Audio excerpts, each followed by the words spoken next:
breaking news, damn near, you might as well say. We got Young Dolph murder trial. TN versus Justin Johnson, day one. We on day one. Just sit back, get your drink, get your blunt, chill, relax, man. It's day one of the Young Dolph murder trial. We got a long ride, man. You'll see a member of his family testify this week, and she'll tell you a little bit about his background and his family. I'll tell you a little bit about him right now, though. He is an ambitious young man who is a rapper, Memphis rapper, who rapped about the things that he saw growing up and that he sees in his neighborhood in Memphis. Some of that is drugs, some of that is violence, some of that is crime, some of that is gangs. Whether or not we agree or disagree as to whether or not that subject matter, are things we should be listening to or not, I can assure you it's real. He rapped about stuff that is real. He rapped about stuff that was real. And one of the things that meant everything to him in terms of what is real is he wanted to make it for himself. He wanted to make it for himself. He wasn't. This is open argument. I know it's day one, but he sound nervous. The lawyer sound nervous, right? Interested. He sound nervous. This lawyer sounds so nervous. I noticed the open statement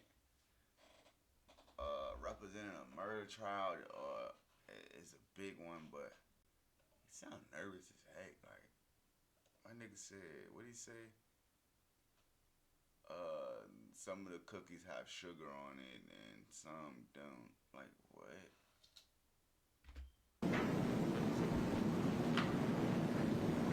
He wasn't interested in joining others.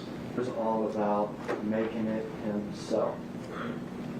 He felt like when he grew up, he called it his come up. That's what he called it, his come up. That it was rough and hard, but it was important that he got through it himself and he wanted to make it for himself. And he made it for himself. As a rapper, as an artist. Young Dolph became famous. Shortened to Dolph. Very famous. Wanted to make it by himself. Wanted to be self-made. But it wasn't just about him. Because he also wanted a record label. He wanted to promote other artists. He wanted to make them famous. And so he started not just his own rap career, but a record label that's called Paper Route Empire. Paper Route. Like a young man or woman would have to make money on the side throwing papers. But also a play on the word paper. Because in Memphis, slang for money is paper.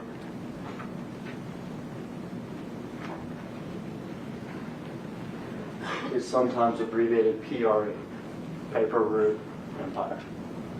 And that is Dolph and the rappers that he promoted.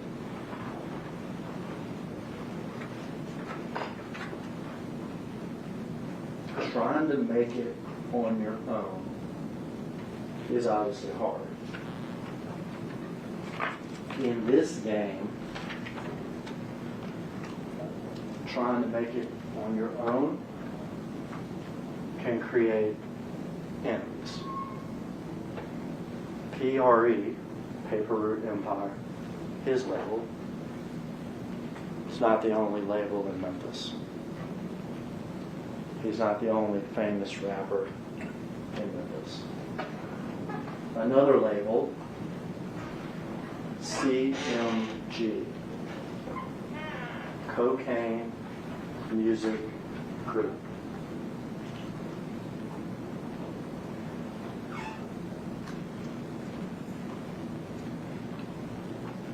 And they became an enemy. Ooh, he really going with that argument. Ooh, you hear that? Wow. All right. They wanted Dolph under their label, but he turned down millions. I want to do it myself. The second time, they wanted Dolph under their label, but he turned down many millions. I want to do it myself. And in this game, whether it's smart or not,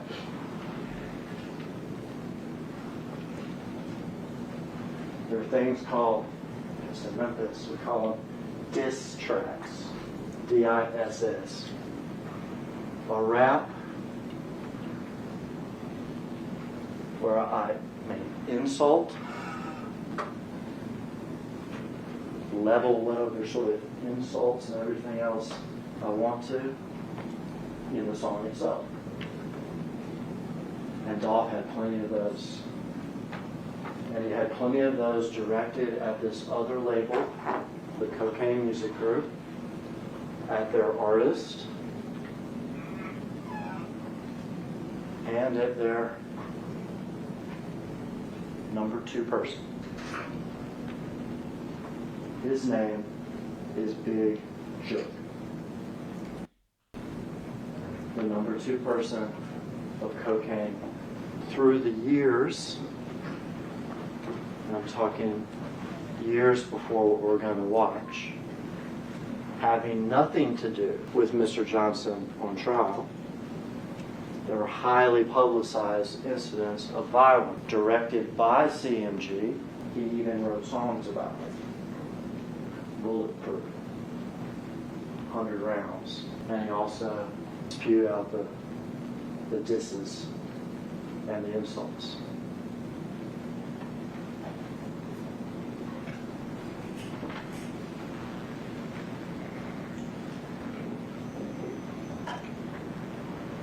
Stop it there. This man here got out of the car with Dolph. That's his brother. His name's Marcus Thornton. His brother, his friend.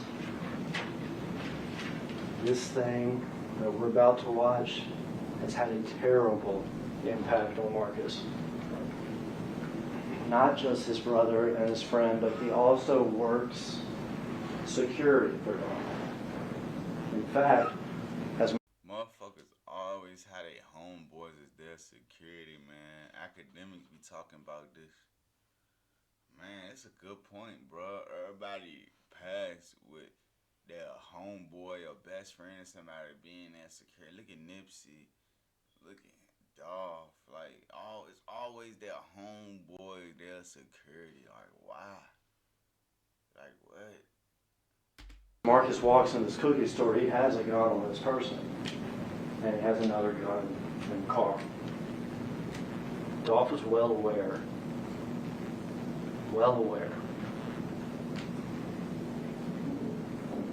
of the threats and the violence from CMG that were constantly hanging over him and his people.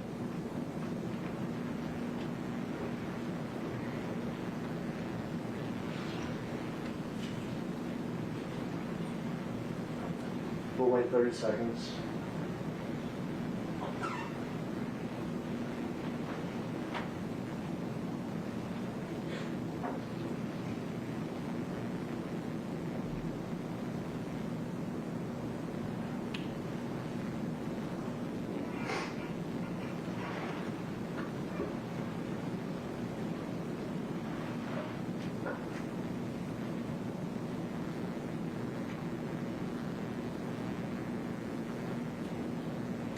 inside of there.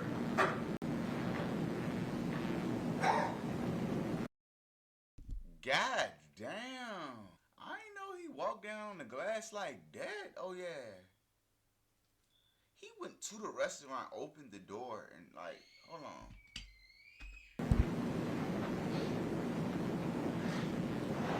A car that just drove up came from this side of the parking lot.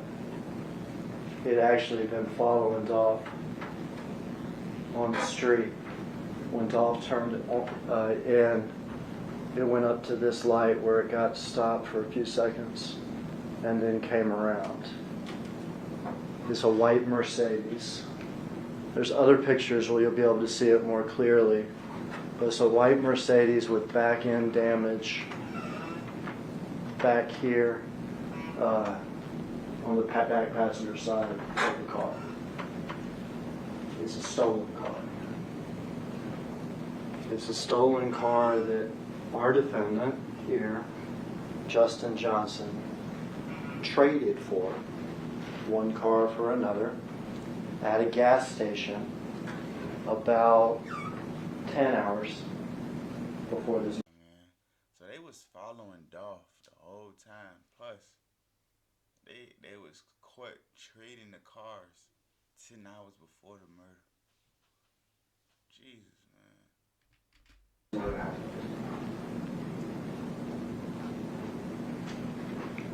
This man got out of the passenger side of the white Mercedes. Door's still open. We saw him run to the parking lot. He's here with a large semi-automatic weapon. He's in a hoodie. He's got sweatpants, and he's got white shoes.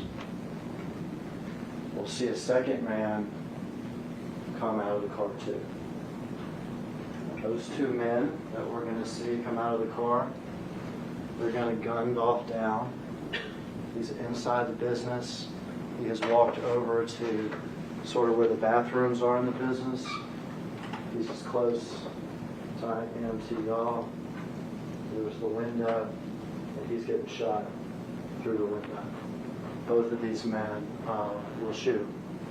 This one in particular, it looks like he's never shot this type of gun before. It's because he probably hadn't. The second man out of the car who's driving is our defendant, Justin Johnson. Neither one of these men are professional hitmen. If it looks like they don't take tactical shooting stances, it's because they don't.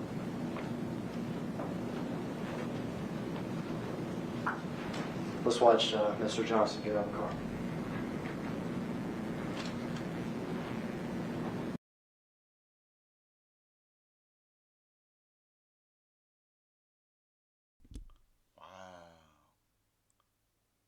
Bro, I didn't even know he was shooting a gun, dog. He couldn't even hold it.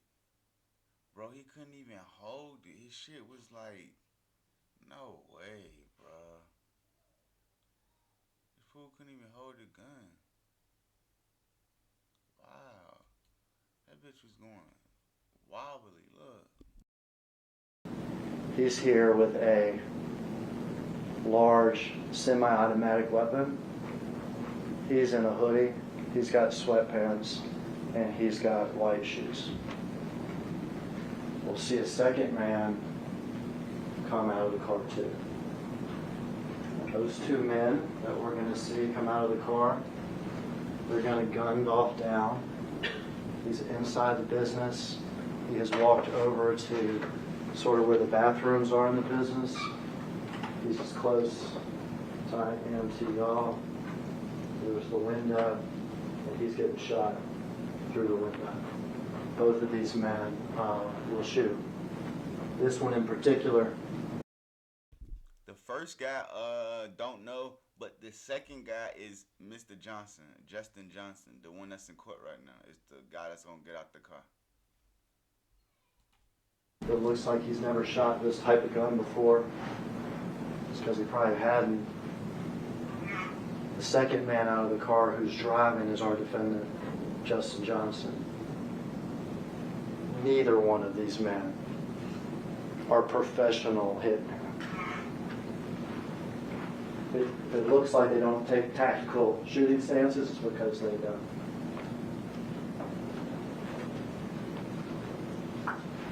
Let's watch Mr. Johnson get out of the car.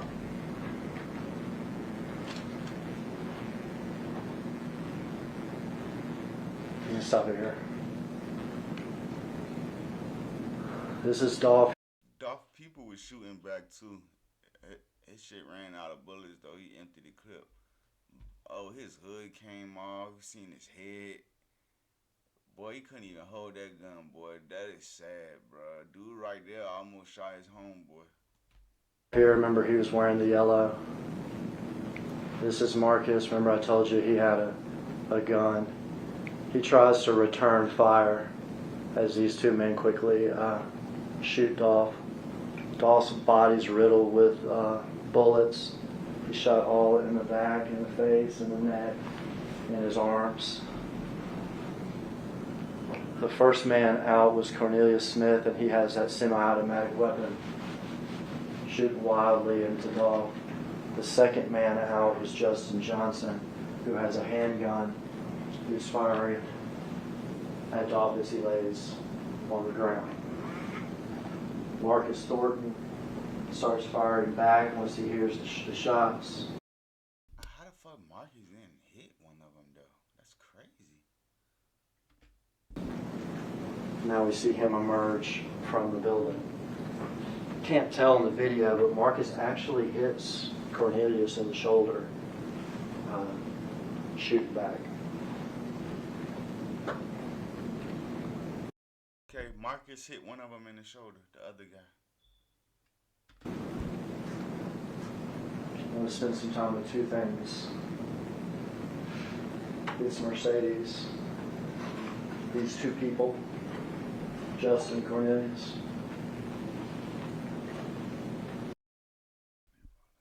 Cornelius, the other one named Cornelius. We just got Justin Johnson on the stand. This one kind of like, this one gonna be like they gonna break this one down like the Melly one. This not gonna be like no YSL setting because this not a RICO. This a murder charge, so they co-defendants, but they get tried separately instead of everybody taking a plea. I mean, not taking a plea and going try the same. How they do with the RICOs or whatever they got going on, but they gonna get tried separately.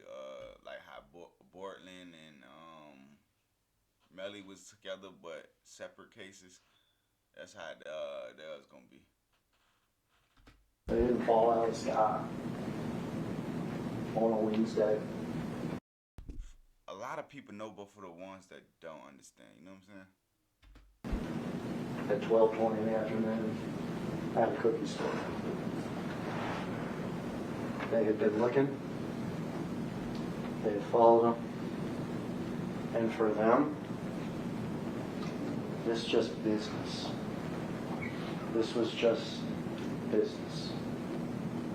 They don't even know each other that well. Let's start with Cornelius. Cornelius. Damn, he's sweating. He's starting to sweat and shit. This is from this neighborhood, Orange Mound. He's in his early 30s now. Cornelius has had serious drug problem. He does ecstasy and Percocet. He gets his drugs over on Bradley Street, just over 2 miles from the scene, from a man whose name you have heard, Hernandez Gobe. I was just about to bring up whatchamacallit daddy, that girl that passed away, her daddy, Hernandez Govan. But it gotta be some deeper connection. Like he's saying Cornelius was a drug addict, and Cornelius got his drug 3 blocks from where it seen it happen from Govan. Uh, that don't make sense tied to the case. You know what I'm saying? The nigga might be a drug addict, but I think he's saying that to bring up Govan. We gonna see though, cause his opening statement all over the place. They don't call him that though. They call him Quet. His middle name is Marquette, and it's shortened to Quet. So Cornelius gets his drugs from Quet. Quet is what in Memphis we call an old head, older guy, lives in a neighborhood, lifelong criminal, in and out of jail through the years. Quet sells drugs. Quet gambles on sports like crazy, online sports stuff. And then Quet tries to identify young rappers and tries to shop them to CMG, hoping to get a cut, hoping to hit it big. Years ago, he and his brother missed out on one of those big rappers. But Quet knew a young rapper who he was in the process of shopping to CMG. And that young rapper is Justin Johnson, who goes by Straight Drop. Sometimes I just call him Drop. And that's bro right here.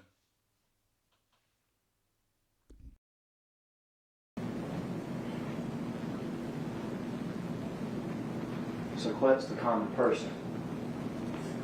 He knows Cornelius from the neighborhood, knows him well, sells him drugs. He knows Justin Johnson. He's trying to get him to be the next CMG rapper.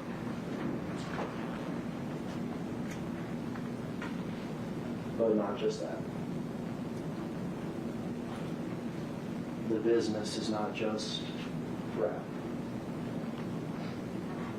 Because Big Chook, person I told you about before, that number 2 guy at CMG, he's put out a hit. A hit. $100,000 to whoever kills Dolph. He is met with Cornelius.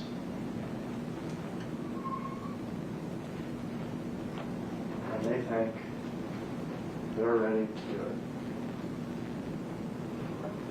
They're definitely willing to do it. For Cornelius, it would be 50 grand, I guess, that he could waste away on Percocets and ecstasy. For Justin, it's 50 grand, but also a chance to make it big with CMG. To become the next famous Memphis rapper. Straight Drop. They were sent here. They were sent here.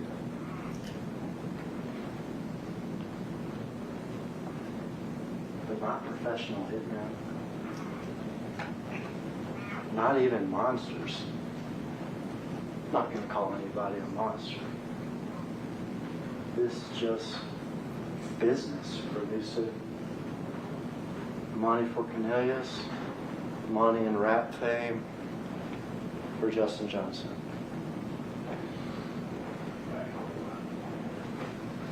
They did the best they could, really.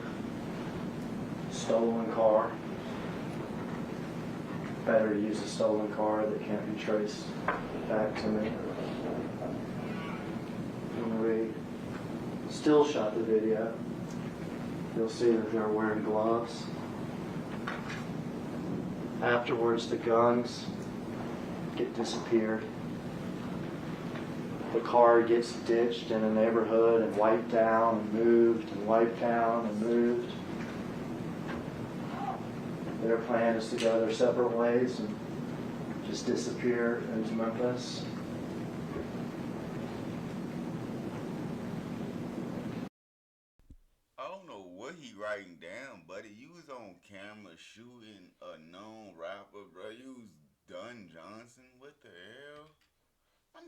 write down. You could tell he started writing down the part where they said they wiped the car down, moved it, wiped it down, moved it, wiped it down. Trying to say he ain't got no knowledge of that. He say, she say type shit.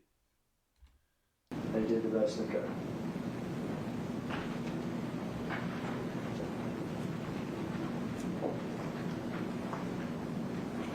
I guess it could have gotten away with it. You get the guns gone, you get the car wiped down, get the car hidden for long enough.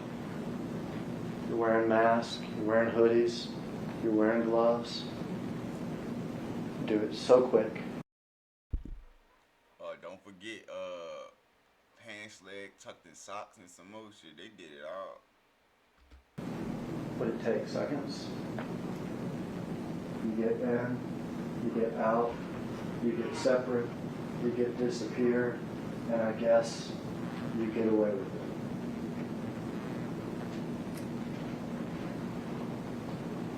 There's a problem there, though. There's a problem there. Still staring at us. One of the big problems. It's not 1981. It's not 1991. It's not even 2001 when I started in this building. It's 2021. It's 2021. And what I started talking to you about when I first stood up, what you didn't think about, what we don't think about almost ever anymore. These places have cameras. They already in enough places. Places have cameras. It's the hotel lobby. It's walking into the building. It's this courtroom now. A lot of places that have cameras. And also what we don't think about, we didn't have to in 1981 or 91, whatever, is we carry phones around.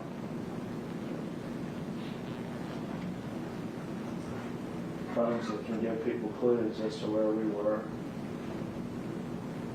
what was going on. We can wipe down cars. We can use stolen cars. We can get rid of guns.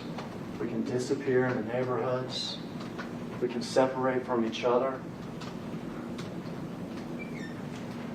But it's 2021.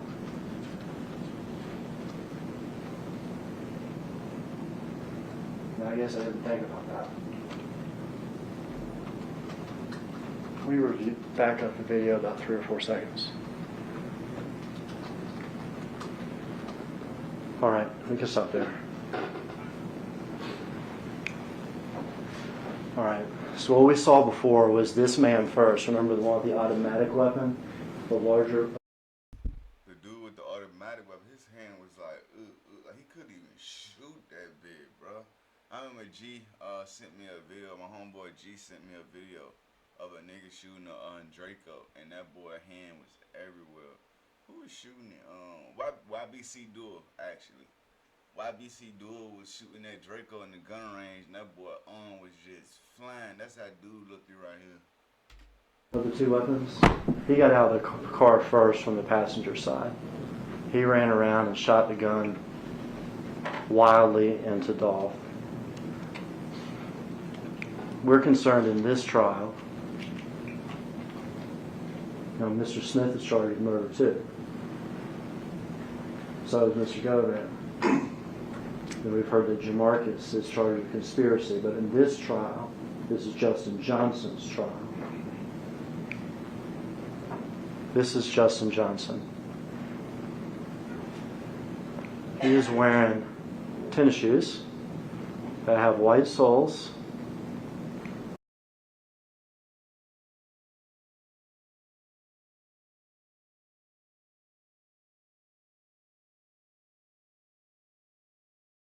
can see this one better in this shot.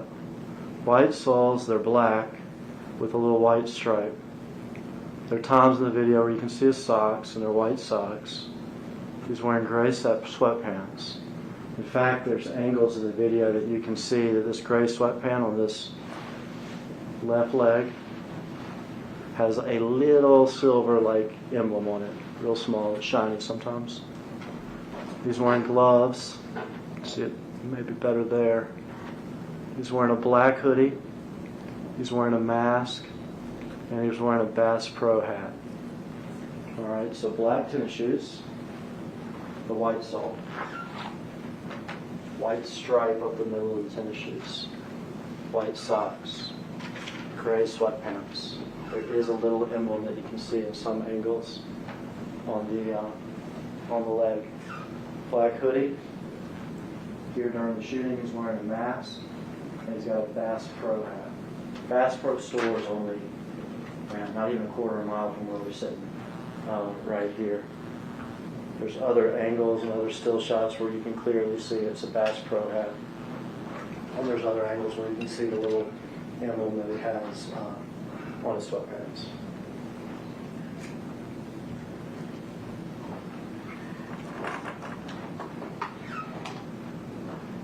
Call him video here. There's a building in Memphis. This happens in the historic neighborhood itself, Orange Mountain. But there's a building in Memphis. It's a historic building. There's only like 10 or 12 of these buildings in the whole United States. They used to be, back 7 years ago, Sears buildings. Okay? Huge. Largest square foot building in Memphis for many, many years. At the time, Sears was sort of like Amazon before Amazon existed. Because these big warehouse buildings and everything, you come and place your orders, and it was they say, it was quite sort of an amazing thing. The need for those buildings went away. In Memphis, the building was abandoned for decades. They have pictures of it, abandoned. And it's crazy because it is the largest square foot building in Memphis. And it was abandoned. In other cities, there were 10 or 12 of these things. Some were abandoned, some were actually even torn down. But a few were repurposed. And in Memphis, over the last 15 years, ours was repurposed and renovated and redone. Amazing building now. It has a high school in it. It has restaurants in it. It has businesses in it. Has a YMCA in it. Has a brewery in it. Has all sorts of things in it. Also has apartments in it. Has 4 floors of apartments. So when you live here, it is a nice place to live. You live sort of like in a shopping mall with your restaurants and everything else right there. Okay? Justin Johnson, 2021, has a mother and a sister that have apartments in that building. The building is 12 stories high. Huge footprint. November 17th, 2021.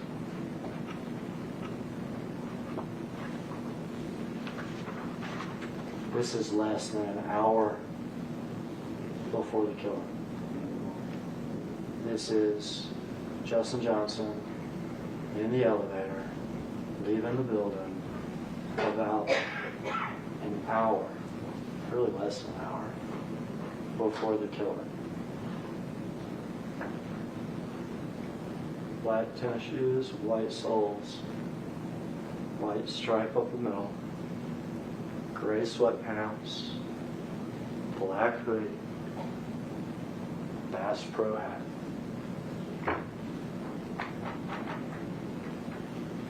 In fact, you'll see picture after picture and video after video It's the same outfit he was wearing the night before. This idiot was wearing the same clothes the night before, you idiot. Now, you ain't writing that down, is it? This nigga an asshole, bruh. We'll see him in this outfit from 2 o'clock in the morning, same day, all the way up to leaving the building right before the killing. The exact same outfit as that man in the video. A guess as to what kind of car he got caught leaving it at the parking garage of this building. A white Mercedes with back end damage, just like the one we seen in the video less than an hour before.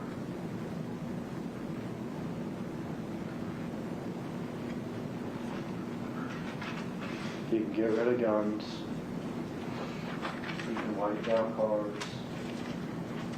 you can disappear in neighborhoods, but it's not 1981, it's 2021. And from 2 o'clock that morning to 12:23 the same day, he is caught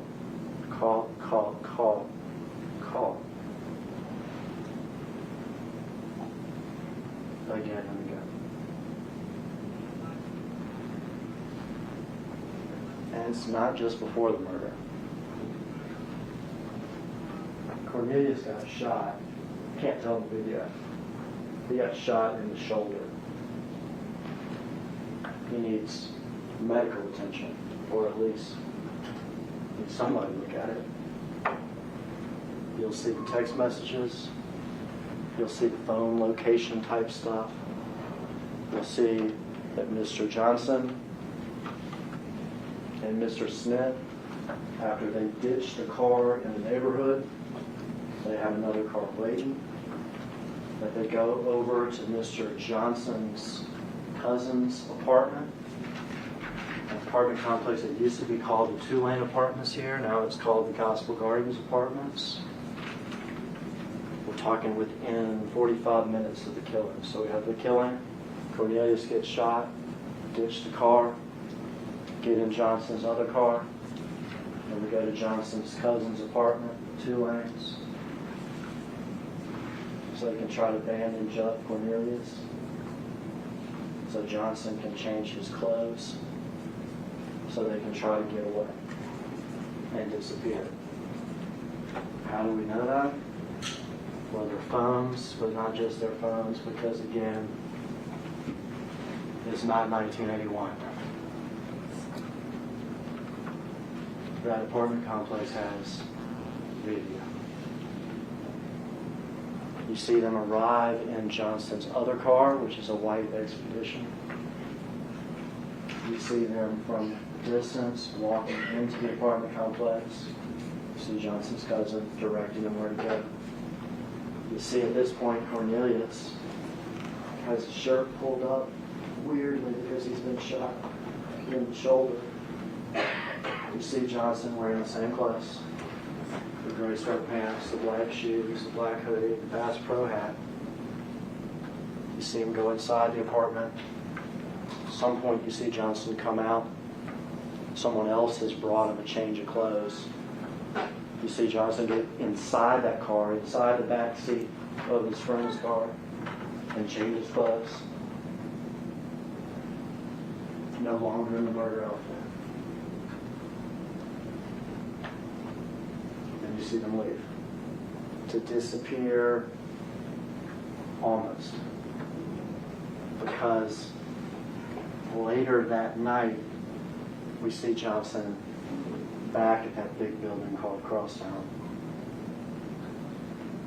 He's in his new clothes that his friend brought him at the apartment complex. And he goes to his apartment, and he packs up, and you'll see him at the elevator with his suitcase and everything else. ready to get the heck out of town.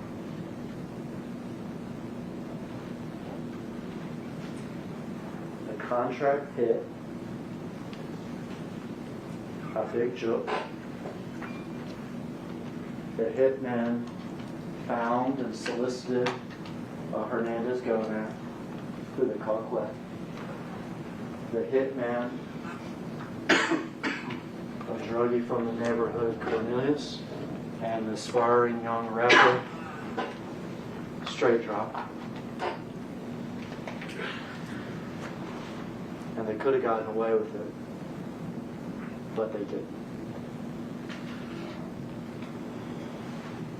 What we watch up here is so quick. And we watch it and we call it violence. That's a man with a family and with a life who's laying at the edge there in the yellow, riddled with bullets, dead. We watch that and we call it violence. For Cornelius Smith and for Justin Johnson, it was just business. They call it business. What we do here this week, in here, we'll see the video plenty of times.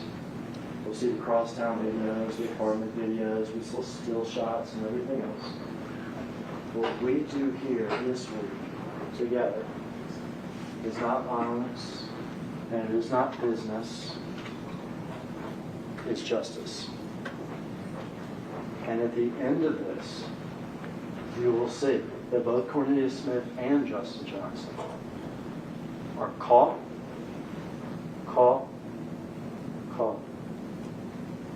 And they're both guilty of murder. They're both guilty of conspiracy to commit murder.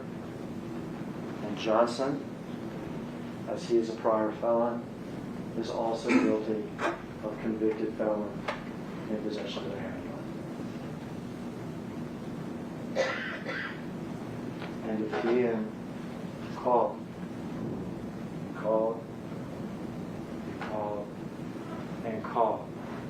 on video is not enough for you, you'll also hear it from Cornelius Smith's mouth. That's me with the assault rifle killing Dolph. And that's Justin with the handgun with me killing Dolph.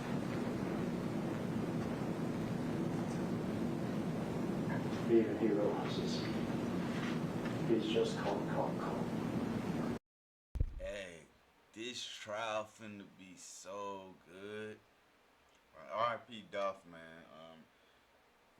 Justice-wise, the closest thing we get to real life on YouTube is things like this. You know what I'm saying? That's why I watch a lot of this. And if you go to my YouTube page, you will see a lot of like video cam videos, like body cam videos, court videos, and just real life situations. Because it show awareness. And like I said before, it's the realest thing we're gonna get to YouTube is things like this, man. But they about to show like the man changing his clothes in the back of the car, all type of stuff, like Jesus, man.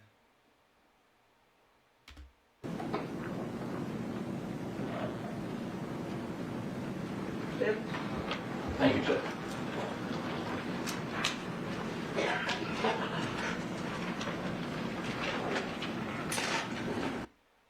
And that was the opening statement from the victim side. Good morning. Good to see you again. Thank y'all for being here. It's an important day. It's going to be an important week. As you all sit in judgment. and you evaluate the evidence in this case. And as we talked about in voir dire, Mr. Johnson sits before you innocent. And he I see. Whoa. This is crazy, though. This is wild. Hey. will remain that way. Because at the conclusion of this case, once you've viewed all the evidence and heard all the testimony, you will not be convinced beyond a reasonable doubt that he did this. Because he didn't.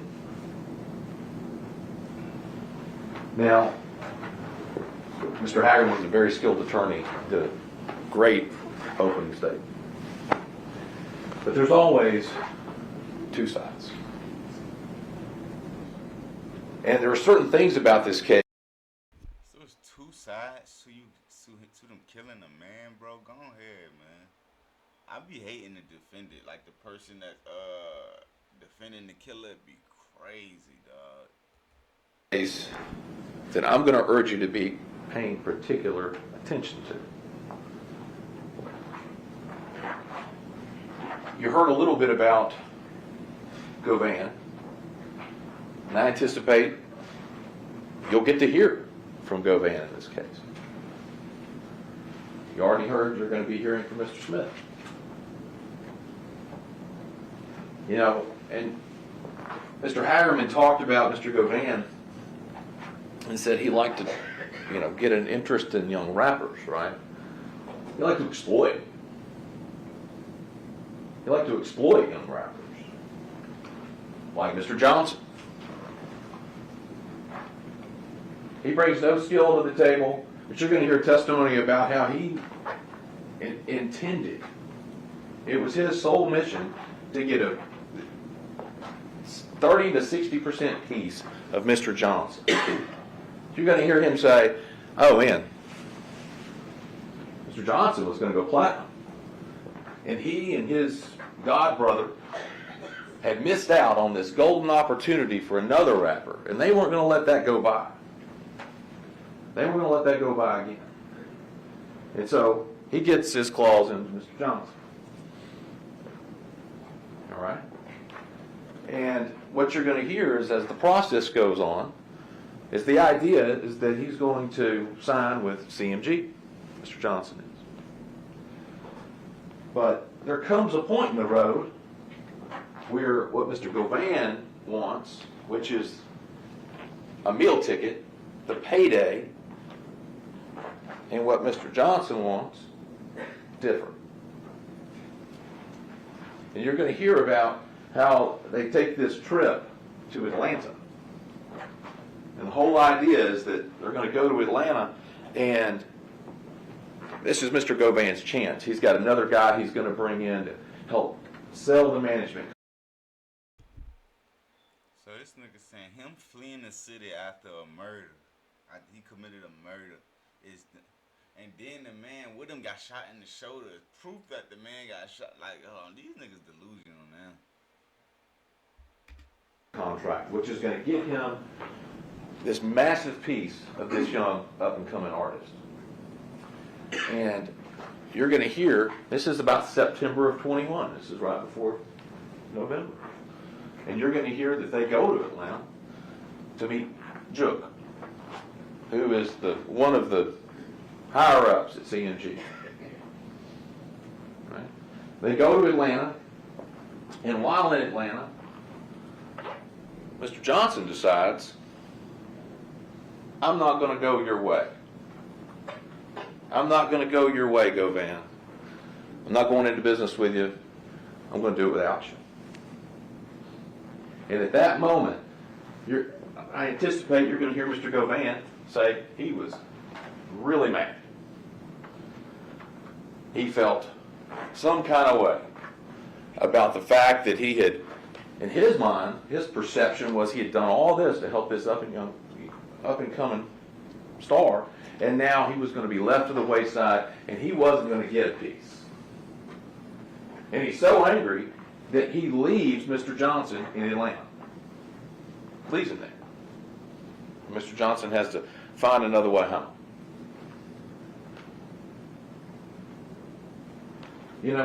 Mr. Hagerman talked about, it's not 1981, right? It's 2024 now. It's 21 when this happened. But there are certain things that are as old as time. And that's greed, right? Pride, and deceit. And that's what Mr. Govan has, is greed. And then he gets angry because if he can't get a piece of this young artist, nobody can. Nobody can. It's time to tank this one, because he's not going to go with Govan. And Govan, you're going to hear, and the state has said, is soliciting. He's in the middle of this thing with Dolph.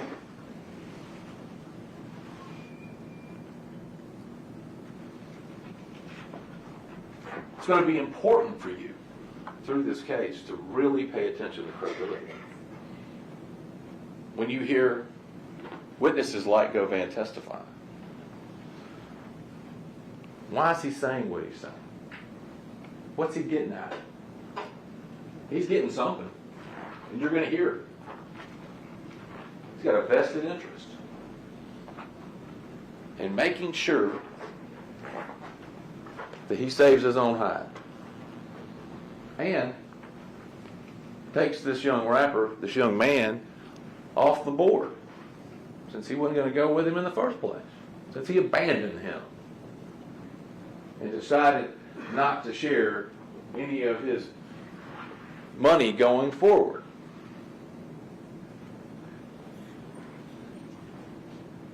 The same is to be said for Mr. Smith. You're going to hear from Mr. Smith. And Mr. Hagerman tells you, he says he's going to tell you that was me and Justin.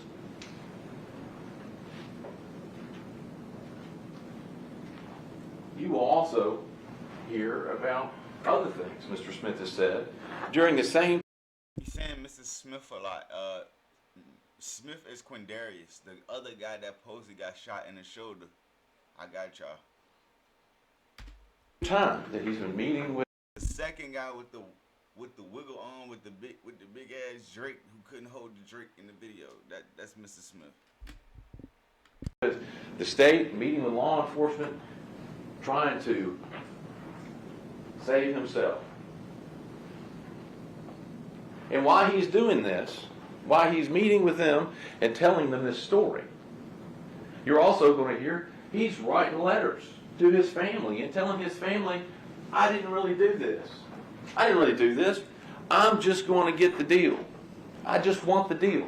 I want you to know I didn't do it.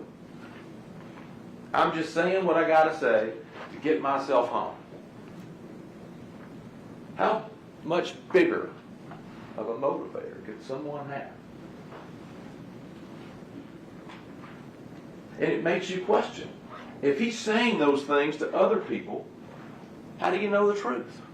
How does the state know the truth before they put him up, right?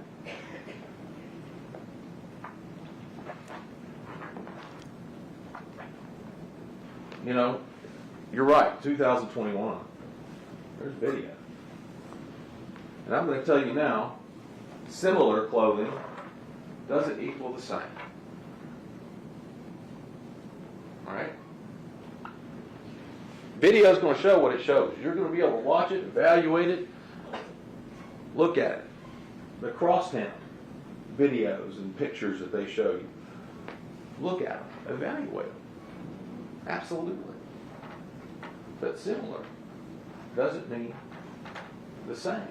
For mass-produced items, you have to ask yourself, is there anything particularly significant or unique about those items that couldn't have been obtained by another person and worn by another person? And look, if that video on its own and the other part of that was enough, why would we need to hear from these other folks? Why would we need to hear from them?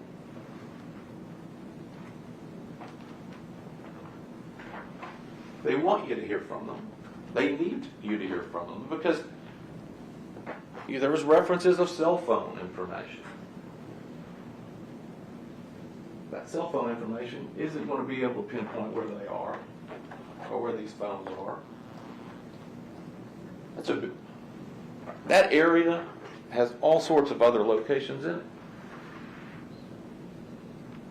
You're going to hear, you heard that car was wiped. You're going to hear that they did fingerprint analysis on the car. Cornelia Smith's prints are on the car.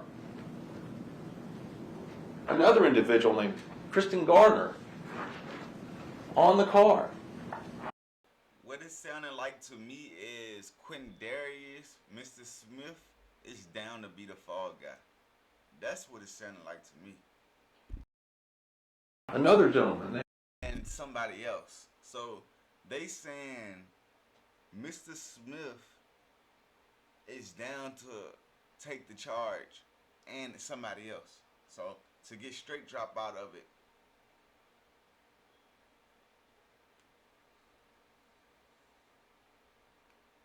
They try to say straight drop with somebody else. And Trayon Ingram on the car. You know whose fingerprints aren't on the car? Justin Johnson.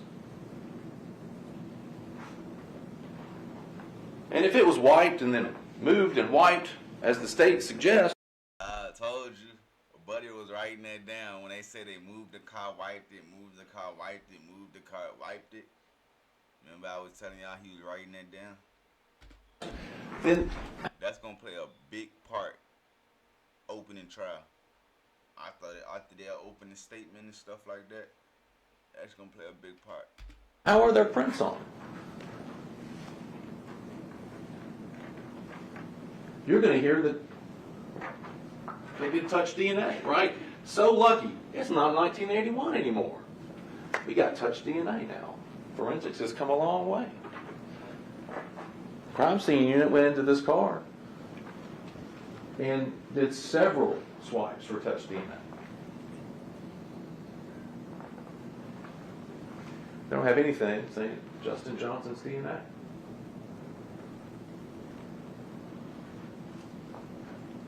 The car that they got, a dude got shot, according to Cornelia Smith. I mean, he got shot in the shoulder. No blood in the car that we're going to hear any forensic analysis about. How is that?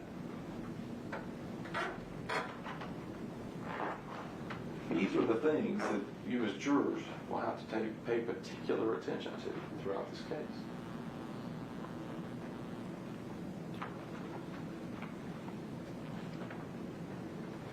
The shame of it is that people like Govan and Cornelia Smith are going to get an opportunity to come and lie to you to your face. That's the shame. And they will. The judge instructed you earlier some of the things to be mindful of among credibility. So they appeared particularly honest. And then there becomes one really important. To what degree does what Cornelius is saying differ from what Govan is saying? Pay attention to that. Why is it different? The truth is one thing, right? One thing. And I'm not talking about inconsequential facts. I'm talking about this was a horrible thing that happened to Adolph Short and his family.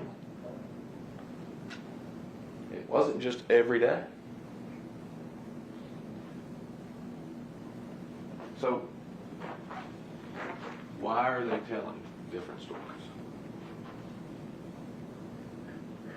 So, we talked about this in Board Iverson, the idea of keeping an open mind. I'm going to ask you again to do that. To hold any judgment or consideration on that issue until you've heard everything. And remember, I completely agree. This isn't business this week. This is justice.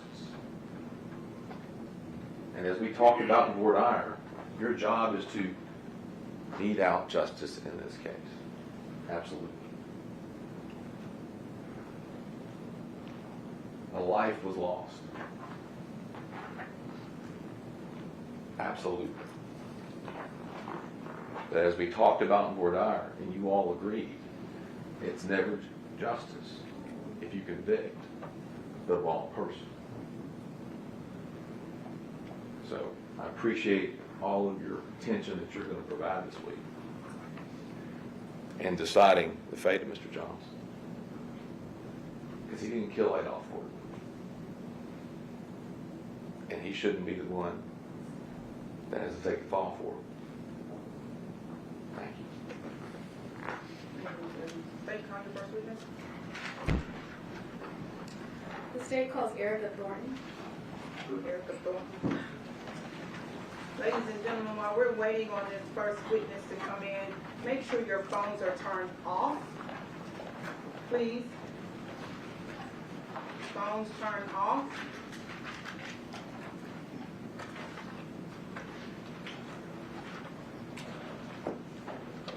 And if anyone feels like that they won't be able to handle emotionally testimony, things they might see, I ask you to leave. Please, remove yourself. There will be no outburst.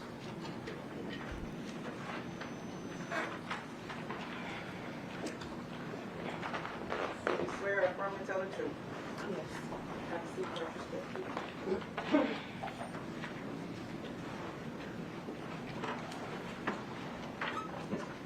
Good morning. Good morning. Could you state and spell your name for the record?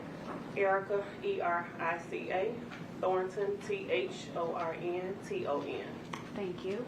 Did you know an individual by the name of Adolph Thornton Jr.? Yes, And how did you know him? it's my brother.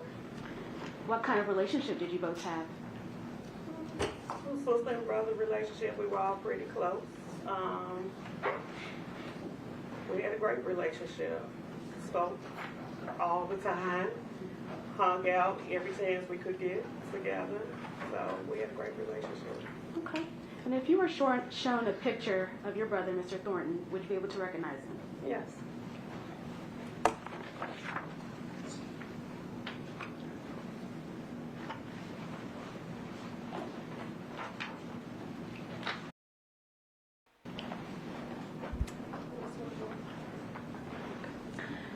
And Miss Thornton, you said, who is that in that picture? My brother, Adolph. Okay. Your Honor, I'd request that this photo be entered into evidence and marked as exhibit number 1.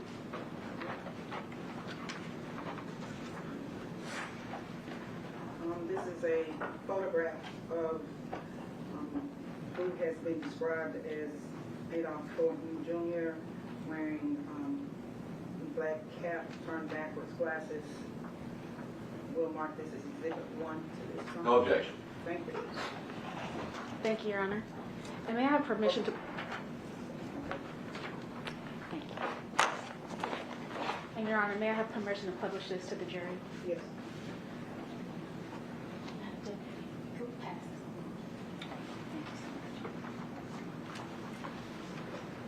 Okay. Miss Thornton. Hold up. Let them look.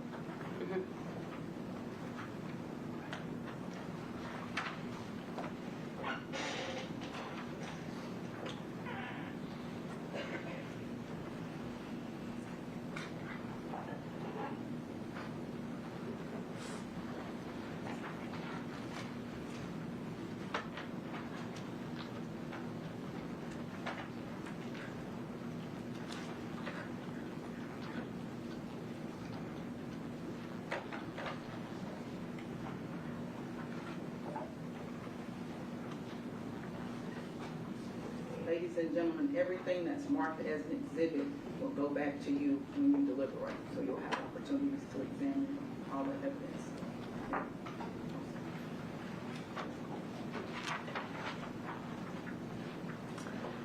So, Miss Thornton, you're familiar with his family, correct?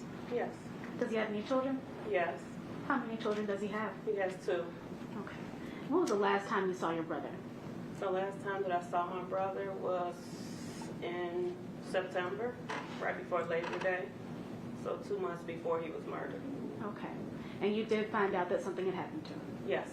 Okay. Did you know of any funeral service of Mr. Thornton's? Yes, I planned it. Okay. And did you attend? Yes. Okay. My final question, do you miss your brother? Most definitely. Okay. Your Honor, at this time I'd like to read a stipulation of fact into the evidence. It has been signed by both parties and Your Honor. Any objection? No objection. So before you do that, ladies and gentlemen, what she's getting ready to read to you is what she just said is a stipulation between the parties. The parties have chosen to, in order to keep witnesses from having to testify, witnesses from having to testify about certain events and things, the parties can stipulate to those facts.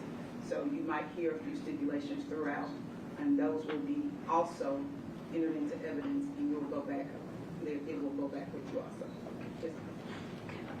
The parties in this matter, the State of Tennessee, represented by Paul Hagerman and Iris Williams, and the defendant Justin Johnson, represented by Luke Evans, respectively, have agreed to the following. The victim in this case is Adolph Thornton Jr. He was a living person and is now deceased. Adolph Thornton Jr. was, as And by the way, this young Dolph's sister, Erica Thornton, blood sister. For the ones who wondering, if anyone wondering who this woman on the stand, this is Dolph Thornton Jr. sister, Erica Thornton.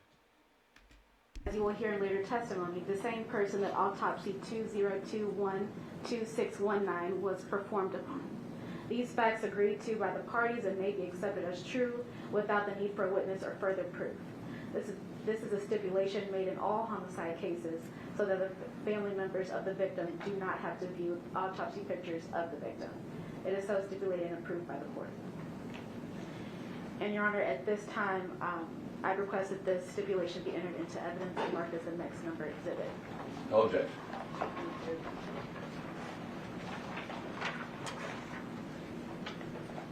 This is a stipulation of facts dealing with the agreed upon facts of the witness not having to testify as to a autopsy photo signed by all parties. We'll mark this as exhibit 2 for this.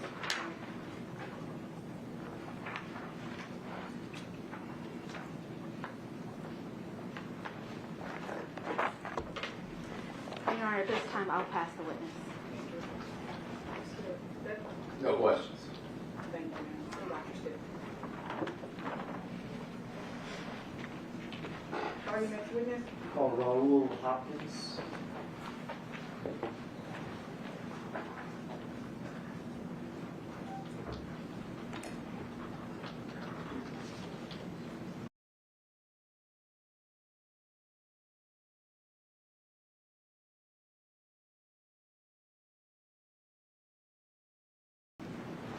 You can swear or affirm to tell the truth.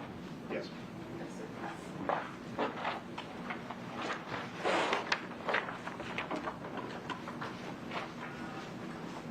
You can face me. You don't have to worry about that microphone. Just sort of keep your voice up, okay? Yes. Tell us your name. Blue Hopkins. Can you spell your first last name? BLUEHOPKINS. You go by Blue, is that right? Or Mr. Yes, sir. Blue or something? Yes, sir. Is that right? Real name is Raul, R-A-U-L, Hopkins, H-O-P-K-I-N-S. Thank you. How old are you? 60. All right. Do you know Adolph Thornton Jr.? Yes, sir. How do you know him? From the neighborhood, family, What neighborhood? Castaic. Okay. If anybody ain't hear him, he's a friend of the family, a neighborhood friend of Dolph and Dolph family. And tell the jury where Castalia is. It's South Memphis. It's north of Dunn. Is that where, and I'm going to call it, if Adolph Thornton Jr., what did you call him? Young dog. Young Dolph or Dolph? Dog, yes, sir. Is that where Dolph grew up? Yes, sir. Were you Dolph's friend Friend? for his whole life? Yes. Are you also involved in his business? Yes. What was your involvement in his business? I was his security. And how many years have you been working his security? One time, 4, 5, 7 years. Job probably quite a bit of travel, Yes, sir. a little bit of stress. Yes, sir. Tell me about Dolph's record label. What was the name of it? Paper Route Empire. And is that Dolph and other artists? Yes. Dolph helped promote those other artists? Yes, sir. And Dolph would perform, I assume, concerts and things like this. Yes, sir. You were in charge of security for many of these things Yes, sir. for some years, it sounds like. Yes, sir.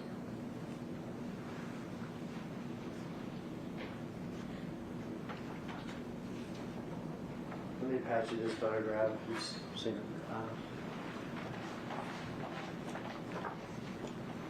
Tell me what that is underneath that little placard. That's the PRE chain. Okay, and PRE, that Paper Route Empire, Yes, sir. his label, Yes, sir. and he says a chain, looks like a necklace or something. Yes, sir. Is that Dolph's? Yes, sir. You're not around, move that into evidence that states next under exhibit. No objection.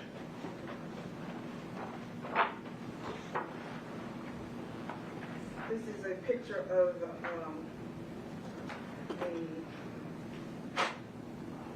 chain, the emblem for a chain, PRE, with the placard number 64, looks like in a pot. We'll mark that as exhibit number 3.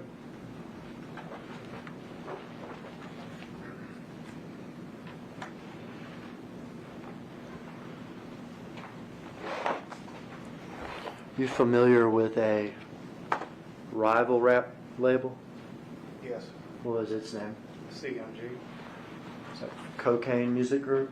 I think so, yes, sir. Does that label have artists and things like it under that umbrella? Yes, sir. Are you familiar with the name Juke or Big Juke? Yes, sir.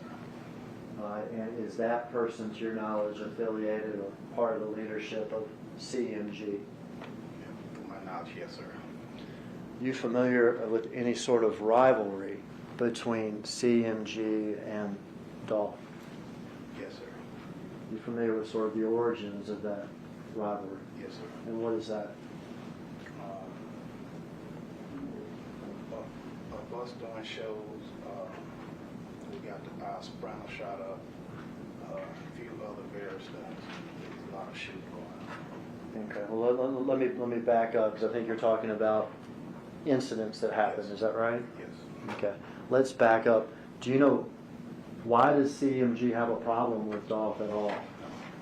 You're not familiar with that? You familiar with Dolph ever turning down proposals to sign with artists from CMG? Yes. Was it important to Dolph that he did it himself? Yes, sir. Did he make public statements like that? Yes, sir. Did he make statements like that in his rap songs? Yes, sir. In his rap songs, did he call out CMG and those artists? Yes, sir. In those rap songs, in fact, did he call out Big Jerk? Yes, sir. Did he say insulting things about Big Jerk? Yes,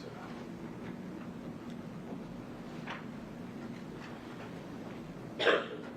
Through the years, has that translated into some violence directed against Dolph?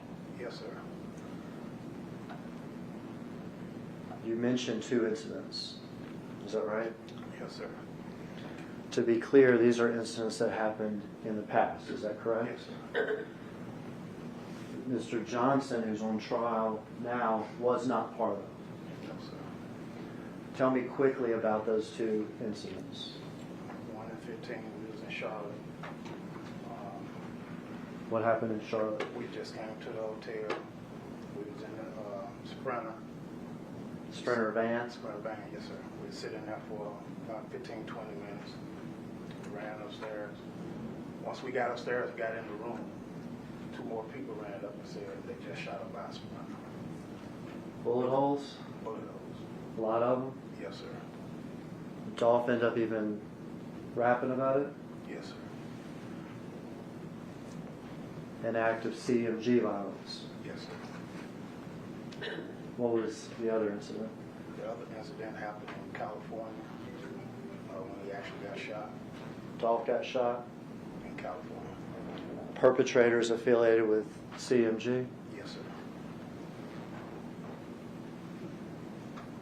I could see where security would be stressful. Yes, sir. Protecting not just your client, but it sounds like your friend. Yes, sir.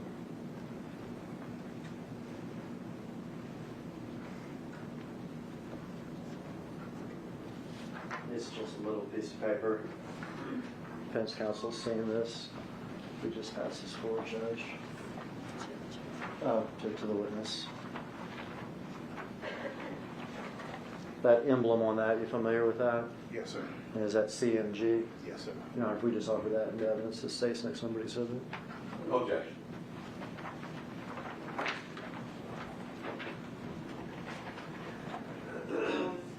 This is the letter CMG with Cocaine Music Group under it. Looks like an emblem. We'll mark this as Exhibit 4.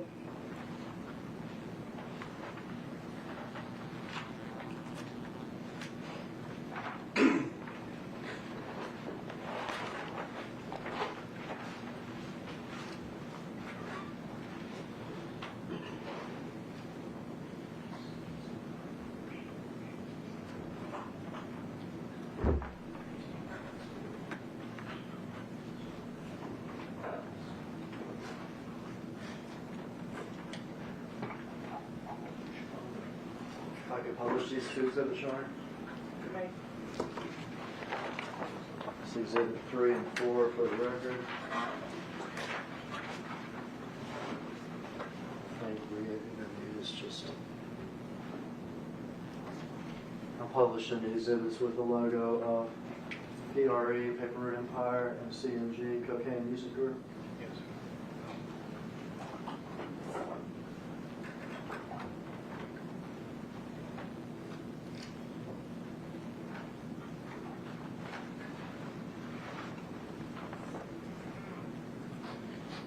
Could have Mr. Blue identify some people real quick in the video itself, Your Honor, if we could stop it for a second. I've spoken with defense counsel, and this video will go ahead and admit into evidence. I don't think we need to mark it right now. It's on the flash drive. we do. You, You don't want to mark it right now? I don't think we need. We can view it if there's questions, and then we can mark it after he testifies, rather than having to load everything back up. That's fine. Okay. We're gonna watch a little bit of this, okay? Just short.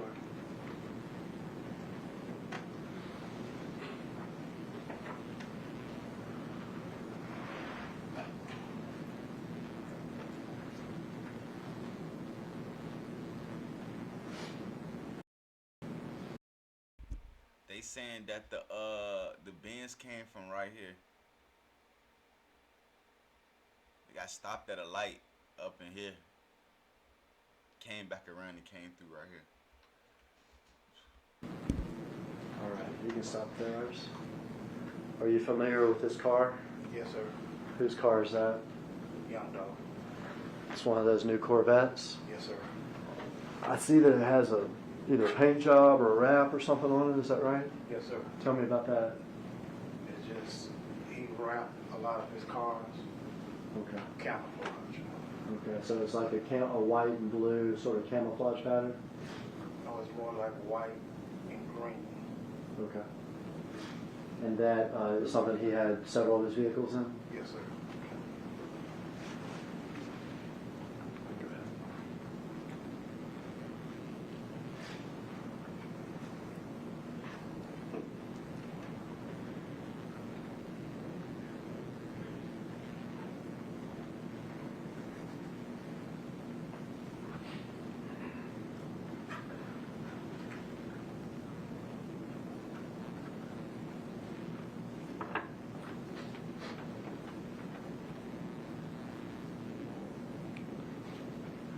All right, you stop it there, Iris.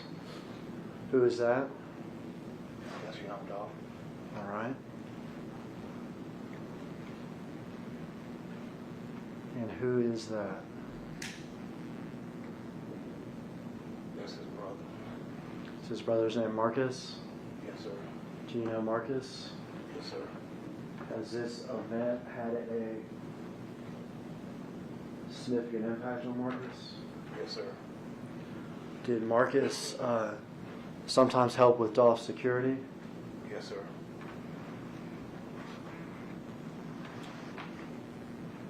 Let's go inside video so we can see it on the inside.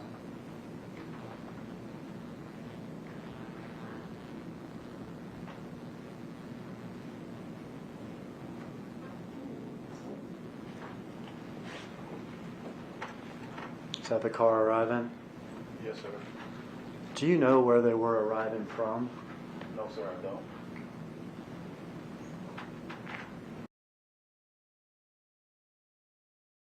Okay, this the inside of the joint. This is the first time they showing this.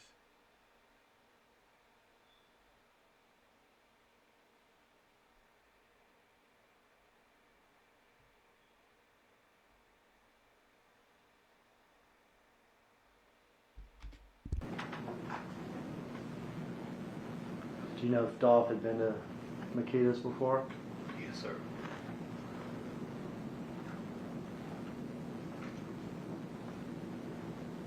Had you ever been there with him? No, sir. Had you ever even tried the cookies there? No, sir. He ever talked to you about the cookies? Yes, sir.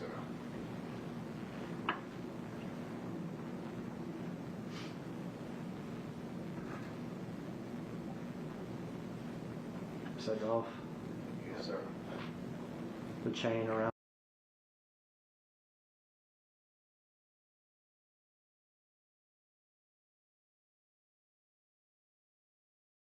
his neck. Is that the PRE chain? Yes, sir. The one that we saw in the exhibit? Yes, sir. And that's Marcus behind him? Yes, sir.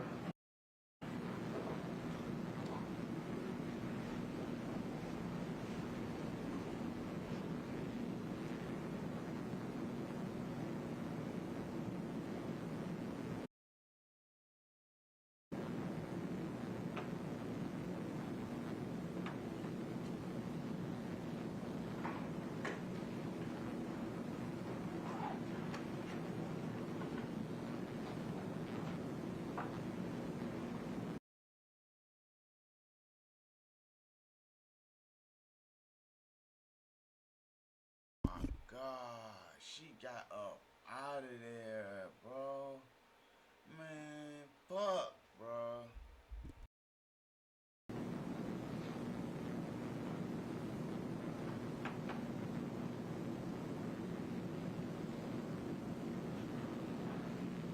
Let's go.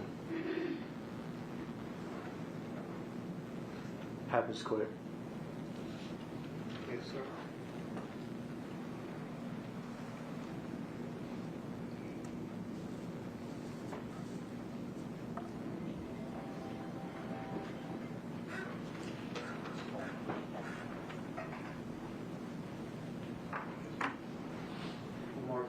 Last remark is exhibits later on in the trial. No further Any questions? objection about the marking of the exhibit? I'm sorry, Judge. Any objection to the marking of the exhibit? No objection.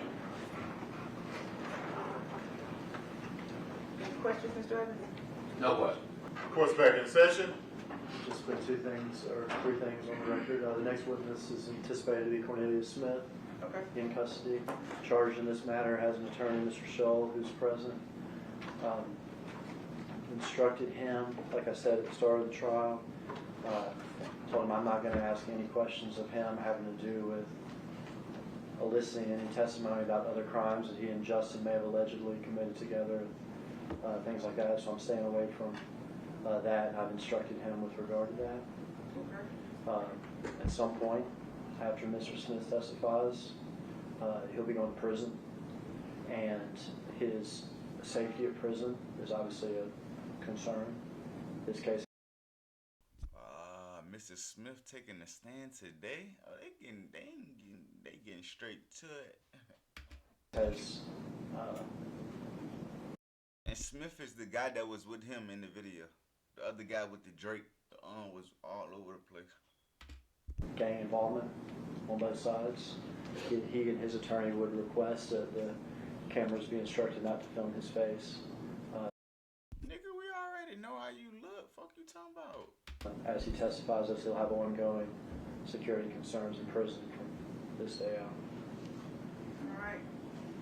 So, media, both still cameras and video, the court orders that this next witness's face not be filmed or photographed. Waist down, the court is okay with. Coming out of there, he should not be filmed. Right. So, no pictures of his face at all. Shoes, lower body, court has no problem with, but no pictures of his face.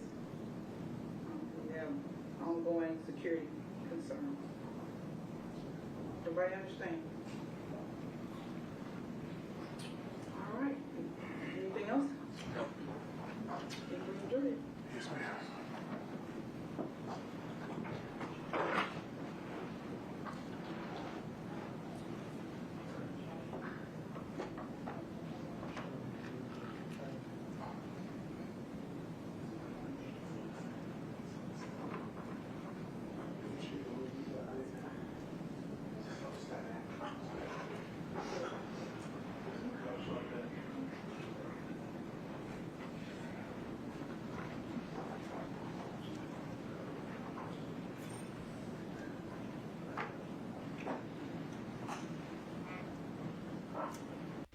Yes, ma'am.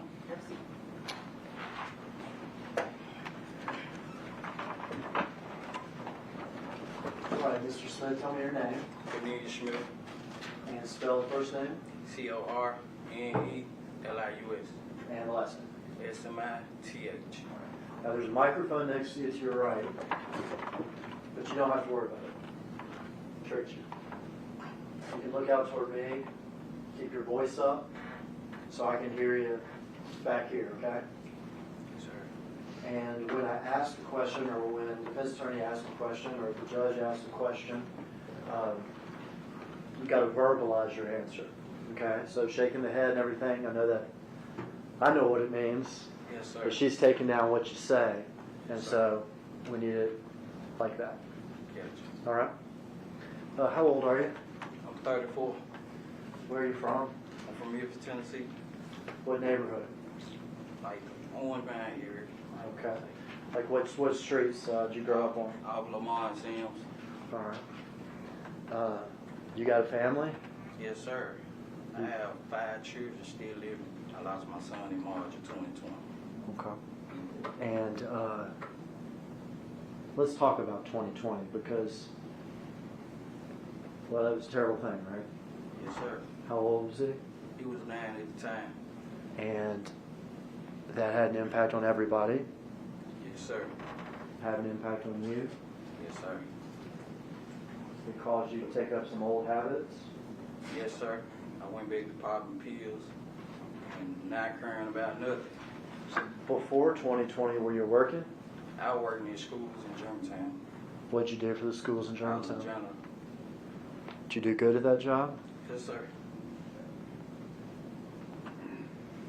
Your son dies and you say you start popping pills. Yes, sir. Oxycodone and ecstasy. Street drugs. Yes, sir. Did you start hanging back in your old neighborhood? Yes, sir. Start hanging around a lot of old friends. All right. Some of those old friends trouble? We all in trouble. I'm gonna say that. We all in trouble. And I'm looking here, Cornelius, at your criminal record. You were convicted of aggravated assault in 2011, is that correct? Yes, sir.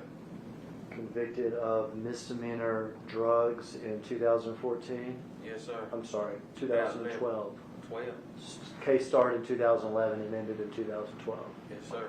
As misdemeanor drugs. Yes, sir. And then resisting official detention in 2014. Yes, sir. That same Cornelius Smith. Yes, sir.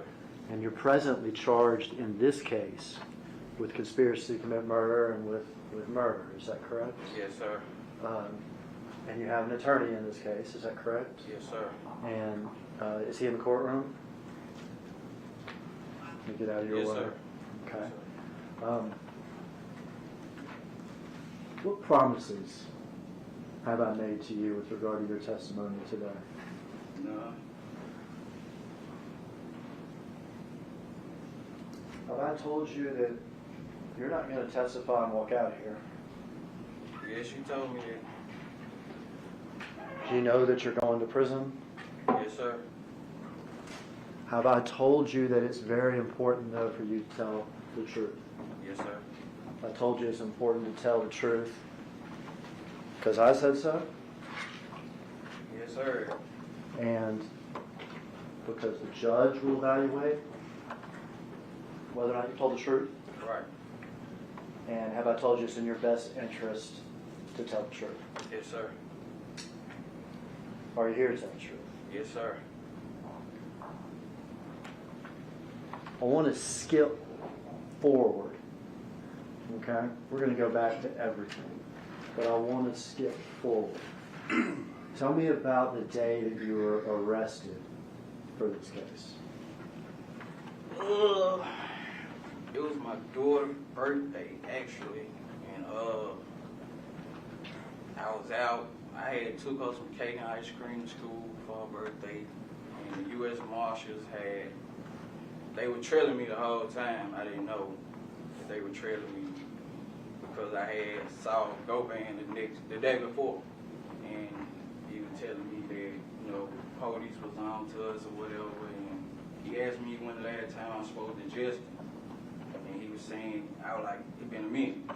So he was like, they just ran in Justin's spot the night before, and he said that they been shooting at him, and that I need to get rid of my phone because they own us. And the next day, I was locked up, like Police, locked up. police was captured on you? me Police The next captured you day. that day? the next day. Did they get your phone that day from you?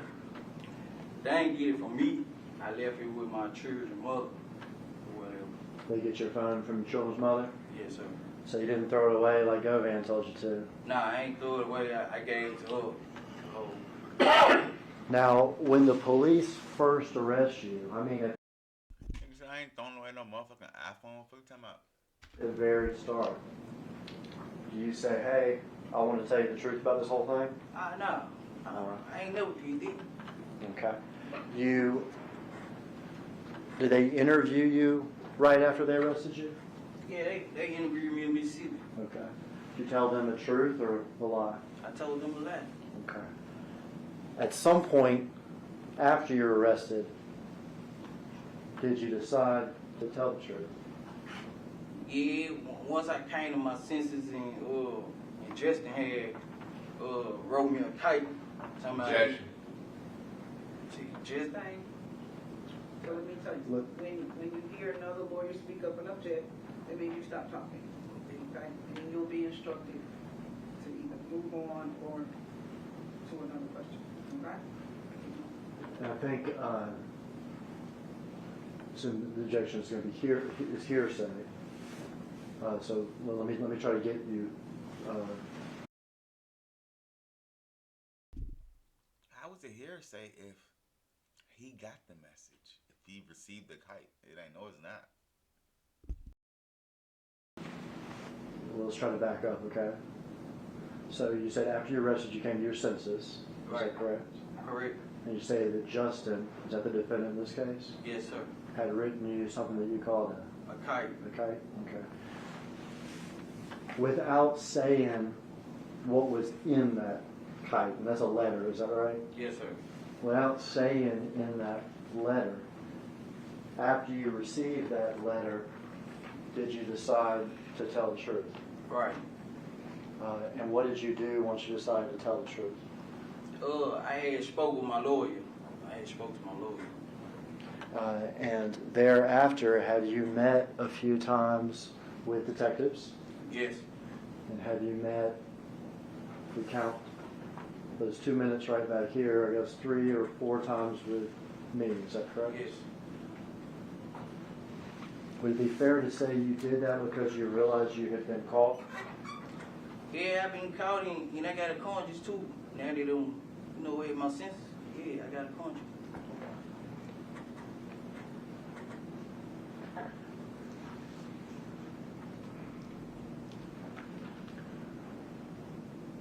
I'm going to play a video up here, Cornelius. You can turn a little bit, see it once we start playing.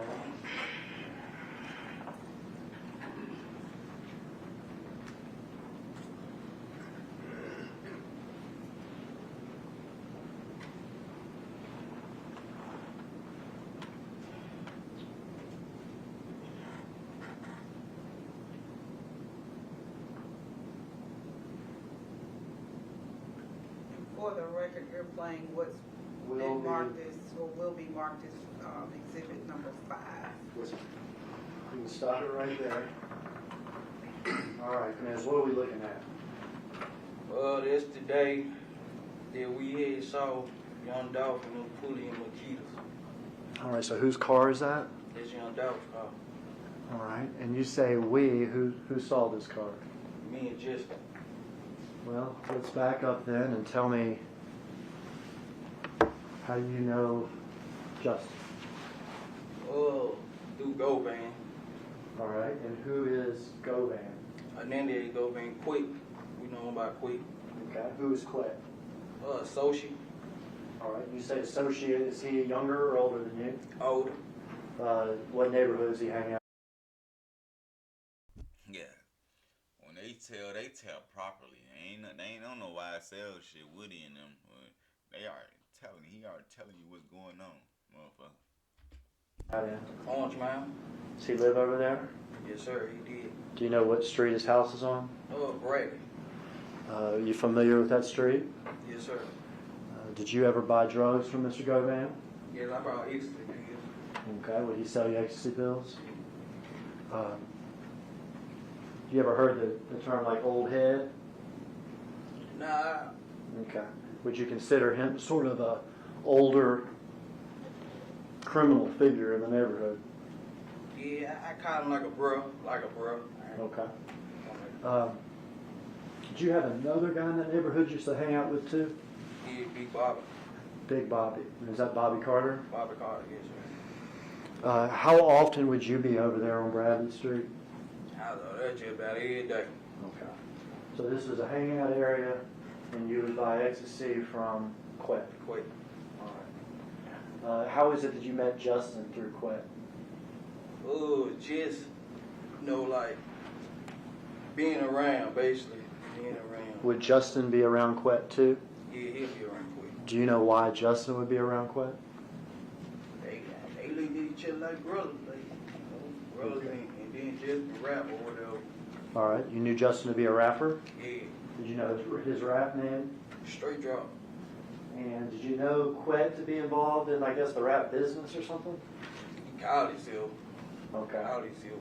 What sort of would he call himself as far as being in the business? I guess a negotiator. I don't know. A negotiator? I don't know. Yeah. Okay. Do you know whether or not he was trying to negotiate for straight drop? I guess trying to get him a deal. Okay. Do you know who he was trying to get him a deal with? Oh, Big Juke and them got in him. All right. You said Big Jook, is that correct? Yeah, You ever heard of the music label CMG? yeah, Is that Big Jook's? yeah, Big Juke and them. And his brother, right? Yeah, His brother's Gotti, is that correct? yeah. Okay. Before this day, which is in November of 2021, about how long had you been knowing Justin? Oh, a few months. A few months. About how many times do you think you'd been around him? A couple times. We done went to the club together. You know, we've been around each other a couple times. Okay. And for the record, I know that it's a formality, but for the record, can you point him out in the courtroom and tell me what he's wearing and stuff? Yeah, the young brother over there with the button-down shirt, blue and white button-down shirt. If the record could reflect that he's identified the defendant, Mr. Justin Johnson, Your Honor. Let the record reflect that the witness has identified the defendant in court.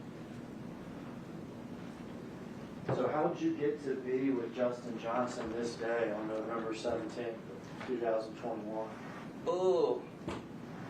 We knew that, you know, they had heat on Dolph and them head or whatever, so Who had a hit on whose head? Big Jook had a hit on Dolph head or whatnot, so How do you know that Big Jook had a hit on Dolph's head? Cause Quit had told me about it, Quit, and you know what I'm saying, being just How much money was it supposed to be? 100,000 on Dolph head. And had you agreed to do this hit? Yes, sir. Had Justin agreed to do this hit? Yes, sir. Were y'all going to do it together? Yeah, they been on it, but yeah. Was there any arrangements as far as splitting the money or anything? Yeah, me and him supposed to be giving Quit 10,000 apiece. All right, so you and him were going to give Govan. All right, in your notepad, brother. 10,000 apiece? Yeah. And how much were you going to get? I was getting 40, he was getting 40. Okay. Had you spoken with Justin about this? Yeah, we had been talking about it. Okay. This was not something that just happened this day, but something that was in the process for weeks? Yeah, we How did y'all hook up this day, if you remember? he had pulled up to get me. He came and got me or whatever. Where'd he get you from? He got me from my father's house. Where's your father's house? Out of Lamont Sims. Orange Mound area? Yeah. Had either you called him or he called you or anything like He this? had called me the first time I missed the call. Then he called me back, I answered. He was telling me basically they were pulling up because we already knew what was going on. When you say you already knew what was going on, you already knew that this was about? Yeah, because we knew they were doing a turkey drive, so we was actually on our way to Westwood. Had you and Justin talked about this particular day before? Like, nah, not the specific day. Like, we just knew that it was turkey drive going every day that week. We just Okay. knew it. You knew that, is it fair to say that you knew Dolph was involved in these turkey drives this week before Thanksgiving? Yeah, we didn't know we were gonna catch him, but we knew he did his artist. You know, everybody had a hit on their head. Everybody had a price on their heads. From Jook? Yeah, from Juke. And that was going to be y'all's business this week. Yeah, that was our beating week. When he arrived at the house, do you remember what he was driving? White Mercedes Benz. Okay, had you seen that car before? But they said they swapped the car. Oh, no. All right, my bad. No. Scratch that. Nah, I ain't never saw that car. Did you get in the car with him? Yeah, I got him. Was there anybody else in the car? Nah, it was just me and Jesse. Were there any guns in the car? Yeah, they was on the back seat in the bag. Do you remember what kind of guns there were? A Draco, handgun. Okay. And Draco, Memphis, some type of bigger semi-automatic weapon, is that right? Yeah. And then a handgun? Do you remember what you were wearing that day? I had on some gray sweatpants, orange and white Jordan 1s, and a blue Gap hoodie The blue Gap hoodie with a do-rag on. with the do-rag on. Did y'all have gloves? I had my own glue. You had your own gloves? He had his own glue. When you got in the car, did you have your gloves on? Nah, I ain't have no gloves on. You said Justin had his own gloves? Yeah, he had his gloves on. Some black gloves.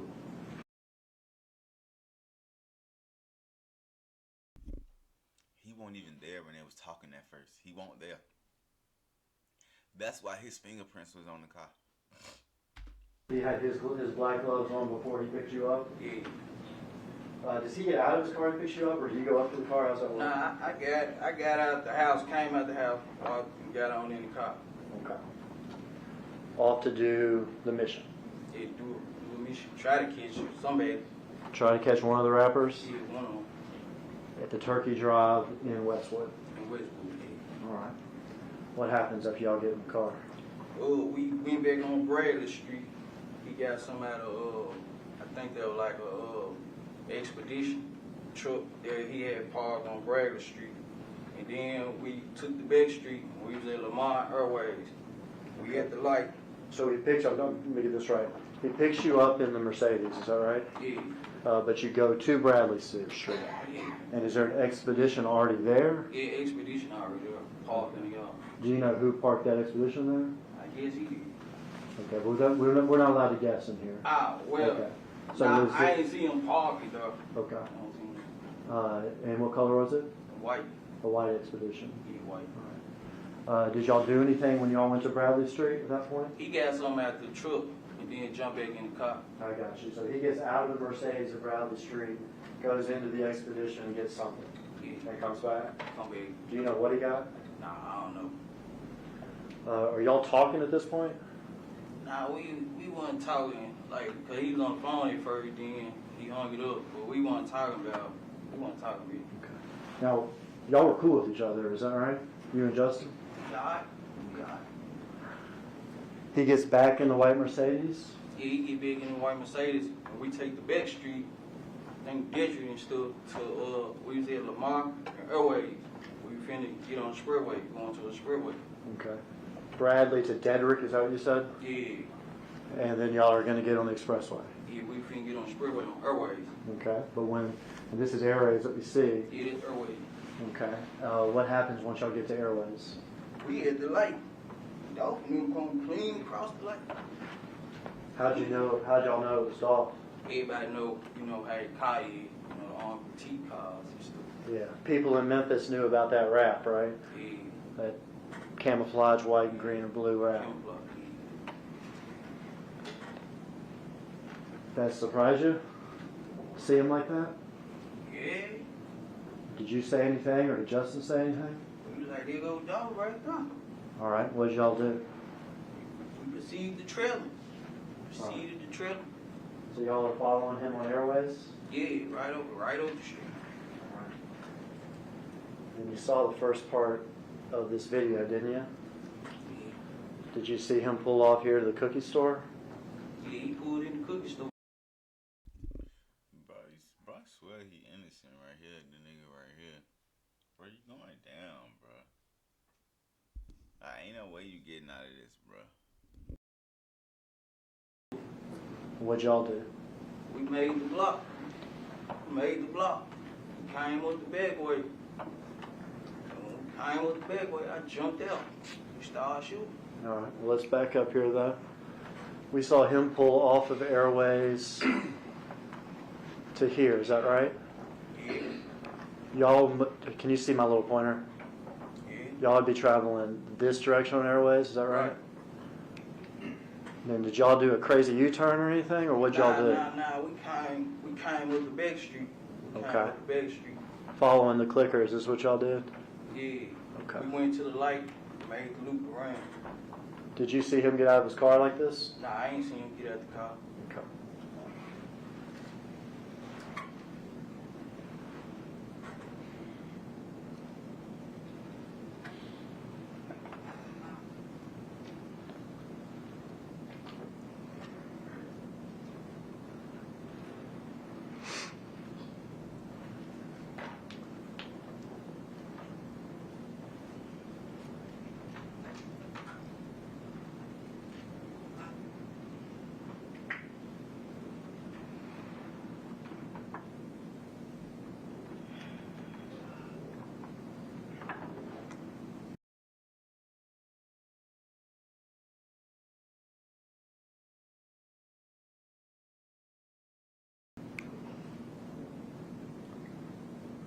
Say y'all, Yeah, that's us right there.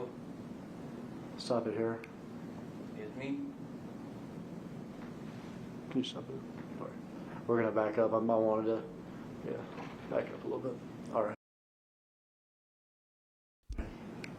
First guy out of the car, who's that? It's me. That's you? Which one of the guns do you have? I got the little Draco style gun. Okay, that's that semi-automatic Said that little Draco stabbed one foot. weapon, is that right? Yeah. You ever shot that thing before? Nah, I ain't never shot one of them. Okay. You can proceed, Artist.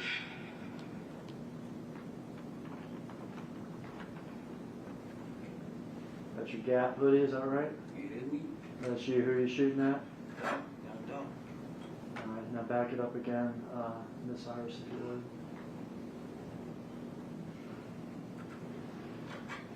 Back it up for Justin getting out of the car.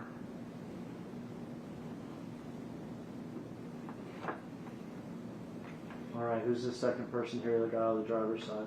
It's just, He's got the smaller handgun, is that right? yeah, the bad baseball hat, bad pro baseball hat. You're firing this crazy thing. What you see? What are you feeling? I wouldn't feel nothing at the time, but I ain't gonna even let it. That motherfucking triggers. We gonna feel nothing at the time. Out here, you know, trying to get some money. Trying to get some money? Bet you probably would have wasted on oxycodone and ecstasy. Trying to do something.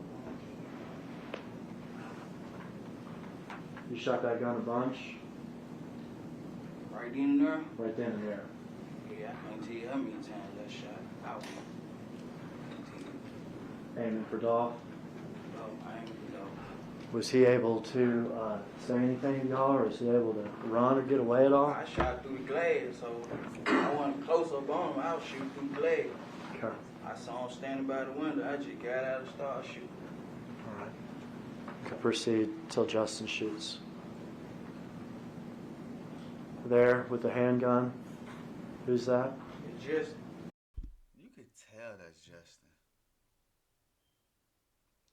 How the fuck Justin gonna get out of this? Like, how?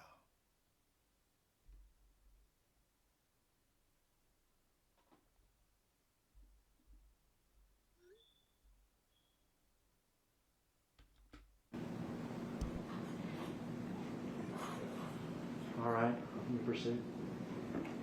All right, you can stop right here. It's Dolph's brother, Marcus. Did you know that he shot back at y'all? I ain't noticed until we pulled out. And there was a bullet hole in my side window. And I told Justin, I'm like, man, I'm hit. He was like, I'm hit too. So I see, I'm hit right here on my leg. And I see a bullet hole in my sweater. I said, damn, man. So we driving out, he was saying he was hit. I'm talking to him, making sure we on wreck, making sure he's straight. I'm like, you alright? He's like, yeah, I'm straight. But the bullet head went in my arm, and it was a bullet in my back. I'm gonna back up. You and Justin here are running to the white Mercedes, is that right? Right. You get in what side of the car? I get on the passenger side. And Justin gets back in the driver's side? Yeah, he get back on the driver's side. Y'all get in the car. You can watch the rest of the video here. Did y'all see Marcus getting a second gun from his car? Nah, but when we pulled out, and I knew it was shots back, I was finna shoot back, but there were too many cars coming, and I ain't just want to hit no anybody, so I ain't shoot back. Because Marcus was shooting at y'all as y'all were leaving from down here, is that right? Yeah, And you would be in the car at this point, yeah, we was in the car. looking backwards? Yeah, I was looking back, but we had, like, how we were driving, like, how he was driving, he was all the way on the other side, but, you know, so I ain't want to just shoot back and hit nobody. So the shots, all the shots that you fired,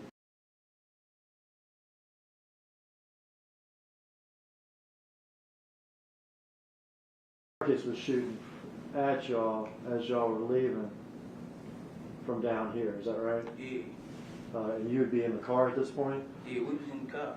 Looking backwards? Yeah, I was looking back, but we had, like, how we were driving, like, how he was driving, he was all the way on the other side, but, you know, so I ain't want to just shoot back and hit him back. So the shots, all the shots that you fired were the ones we saw right here with Dolph, is that right? Yeah, And Justin too? yeah. All right, so y'all didn't shoot back at Marcus as y'all were Nah, we shoot driving? back at him. You say you got shot in the shoulder, Yeah, I got hit in my shoulder, in my upper arm, in the upper arm, shoulder area of your, on my leg. right, and your leg, and you realized you had been shot once you got in the car. Yeah, once I got in the car. Could you still have a scar from when you got shot in the arm? Is that right? Yeah, right. Yeah. Mark, I have him step down, display this to the jury. Nigga, he got shot. He got shot on. Like, what are we talking about? Like, he got shot. Like, what the defense lawyer gonna say? Oh, no blood in the car. The nigga got shot. He got like. This shit is crazy, bro. Like, this is a closed case right here. Open and closed case, bro. These niggas gonna be found guilty, bro. Watch. Quick. Come on, Mr. Secretary. Turn sideways here. Just walk down this way, backwards toward the wheels.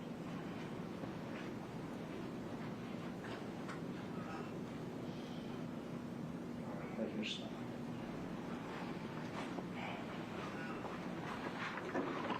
All right. You and Justin jump back in the car. You've been hit in the shoulder On my leg. and in the leg. Justin may or may not have been hit, but said Yeah, something. got scraped on your back. Scraped in the back. All right, what now? We went back on Bradley Street.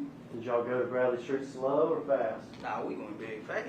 Or very fast? Yeah, we went back fast. We weren't trying to, get caught. So Okay. he gave me the keys to the expedition. So He he gave you parked the Benz. Who gave you the keys to the Justin expedition? gave me the keys to the expedition. Okay. So I moved the truck out the way, and he pulled the Benz in the yard. So the expedition, was it parked in the driveway at Bradley? Yeah, we parked in the first driveway. And he gives you the keys to the expedition? Yeah, You get inside to move it? yeah. And then where does he put the Mercedes? He put it like right there, where the expedition in the front yard. Okay. So the front driveway area Yeah, of Bradley, is that right? right. What do you do next? We jumped in the expedition. We was on our way to the gas station with the FaceTime Juke, let them know that was our work. Who FaceTime Jook? Justin had FaceTime Juke, and spelling out Dolph. You know what I'm saying? Let them know that we did it.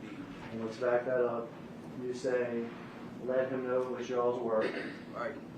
And you said somebody spelled out Dolph. Who spelled out Dolph? Justin spelled out Dolph. When you say spelled out Dolph, what do you mean? Like the sign language. With Jailhouse sign language. Yeah. Like this would be an O? But nah, yeah, I think I don't know how to do it, but you know, Okay. something like that. All right, so there was some signing that y'all just took care of Dolph. Was that short call, long call? It was short. Did you hear Jook say anything back? Yeah, he'll get with us when he get done with the kids or get up one of them. He'll get with y'all when? I didn't hear that last When part. he get up or finish with his kids or something like that. But he was busy with his kids. Yeah, something like that. Gotcha, but he would get up with y'all after that. Okay. How are you feeling at this point? He point out, I'm hurting because I was shot. So, Where are y'all's guns at this point? we had them in the backseat of the expedition. Okay, so y'all brought them with you from the Mercedes to the expedition? Yeah. Were y'all still wearing your gloves? Do you remember? I don't remember. Okay.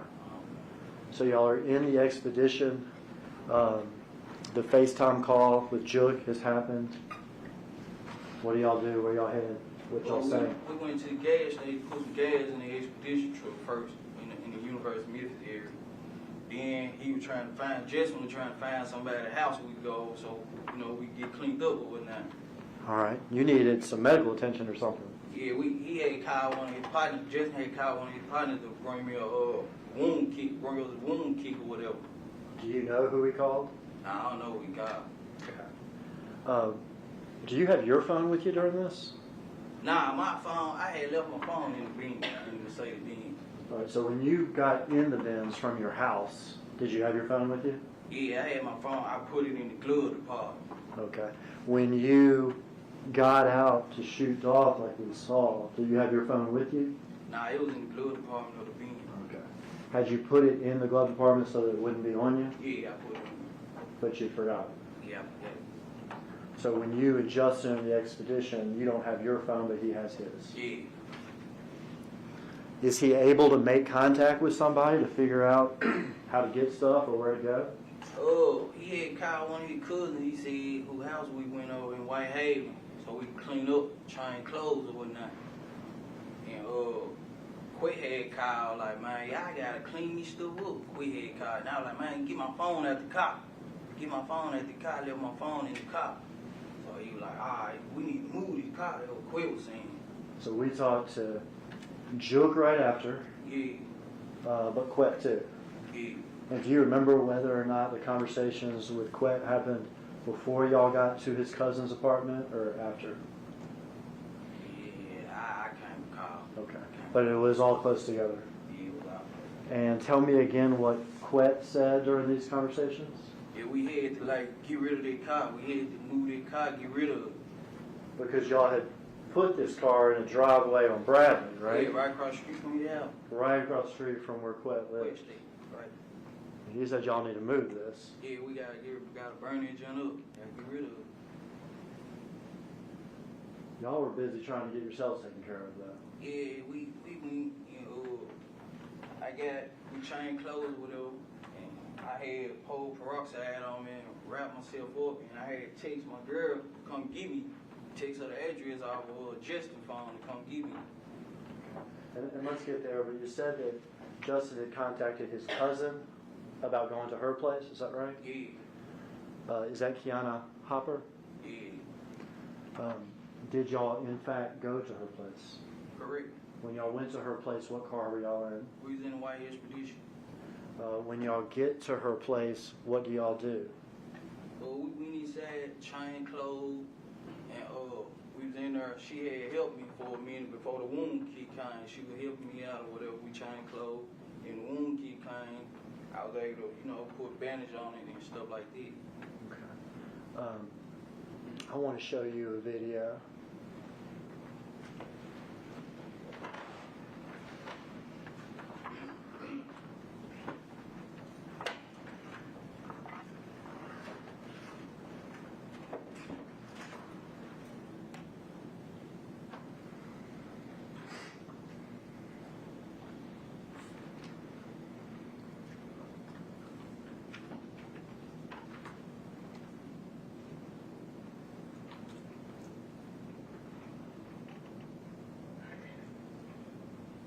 See that person there? Yeah.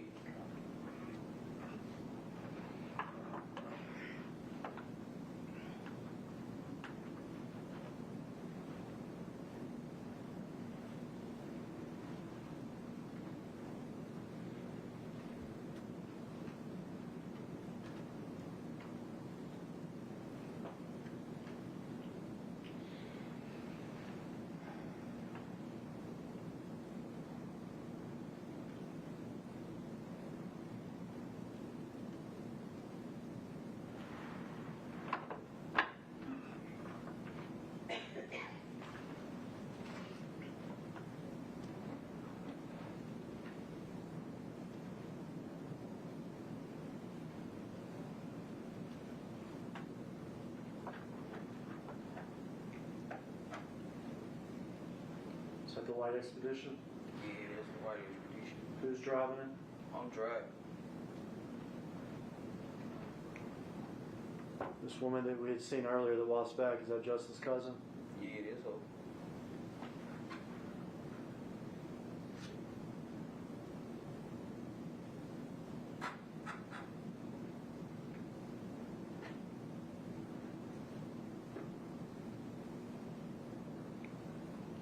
stop it here.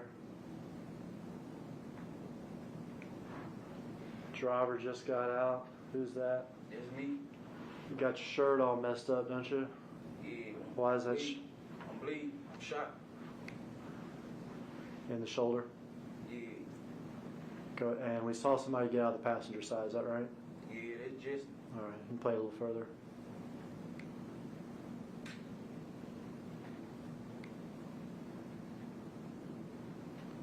Gray sweatpants, black hoodie, and that hat we saw is Justin, is that correct? Correct. Same outfits that y'all were wearing during the murder? Correct. Y'all go inside, tell me what y'all do once y'all get inside. We chain clothes. We chain clothes. We didn't talk too much to her about nothing did we there or nothing like that. All right. But we had chain clothes or whatnot. Tell me about your shoulder. Oh, I was bleeding. Like, I was bleeding and stuff, so she gave me some peroxide and stuff, put on my shoulder or whatnot. And the wound kit pulled up, so I was able to bandage that junk up. Wound kit, did you say pulled up or came up, is that right? Yeah, Had Justin gone outside? yeah, he went outside to get the bag. Play that next video.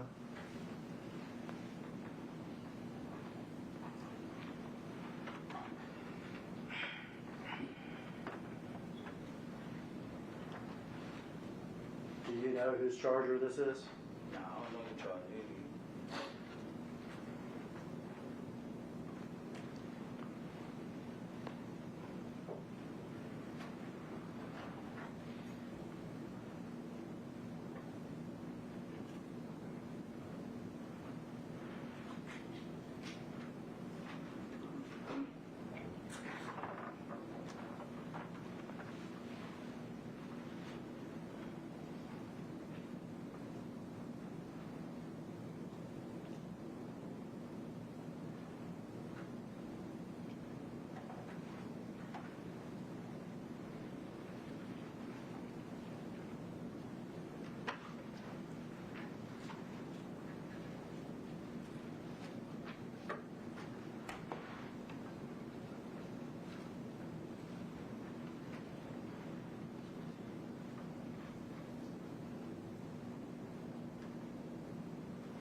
You see that man that came out? Yeah, Who's that? it just, He's taking off the hoodie, is that right? taking off hoodie. He doesn't have the hoodie on anymore, does he? Nah, we had chain clothes.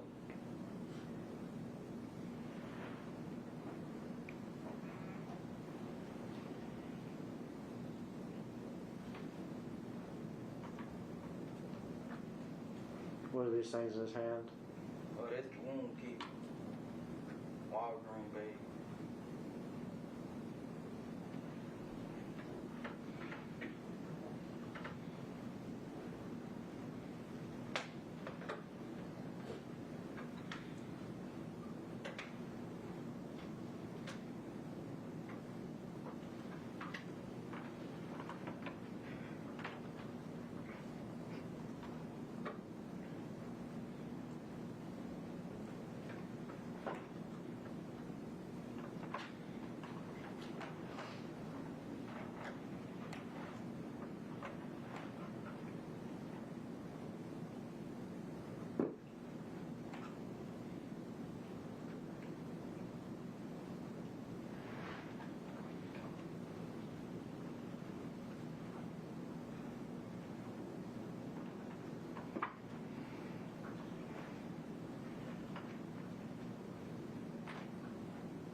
got like a yellow, looks like a piece of clothing or something, is that right?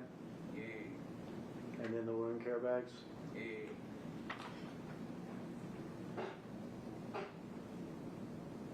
Does he come back in the apartment? Yeah, he come back in with the wound care, the wound kit. And then wound care wise, what happens in there? Oh, clean me up. We had cleaned each other up really good. Yeah, got scraped on the back. I can see it though. Yeah, clean. You had gotten shot. Yeah, I got a shot. He had a He scrape. right there, he right there. Yeah, he got scraped on the back. After y'all get patched up, y'all leave the apartment? I had text my girl from his phone and sent her the address to come get me. Okay, you had used Justin's phone to Yeah, text your girlfriend? Right. When y'all talked to Quet and he told y'all to move the car, did you tell him anything about your phone?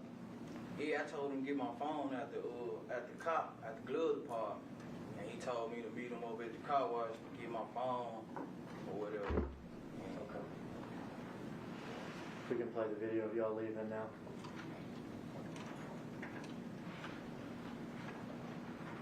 Does your girlfriend in fact come to pick you up? Yeah, she pulled up to get me.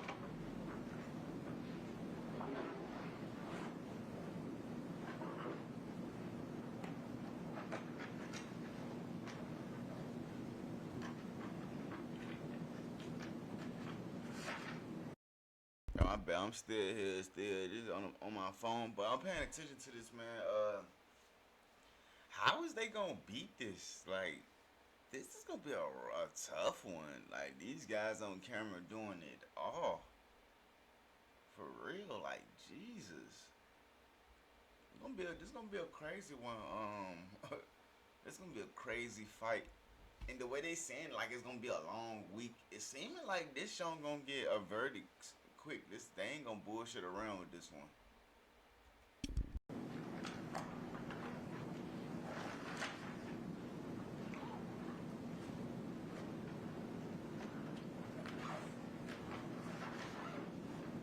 Who's in the yellow hoodie? That Justin in the yellow hoodie, and me with the black.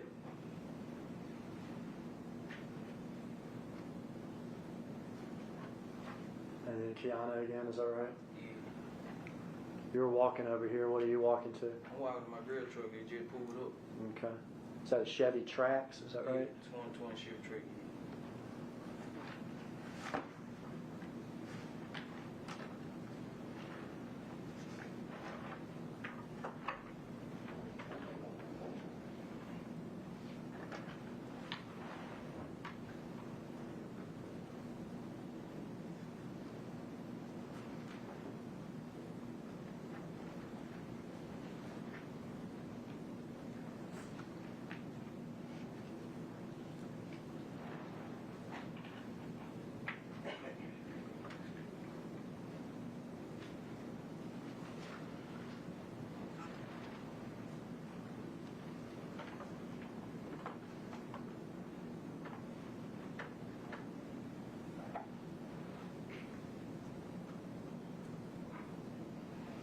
At this point, have y'all made arrangements as far as meeting up later or anything like that? Yeah, I was actually finna go get my phone from Quick and go get me some pills because I was shot up.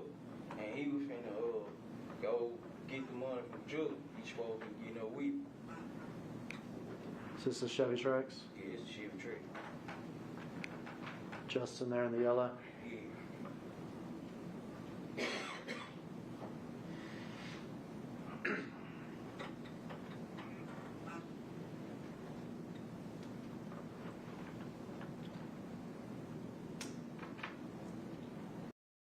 It's hot. Instagram is hot with this young Dolph shit. I wish I could rush it. I can't. Why am I talking on that live? Stop.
Justin still in the elevator?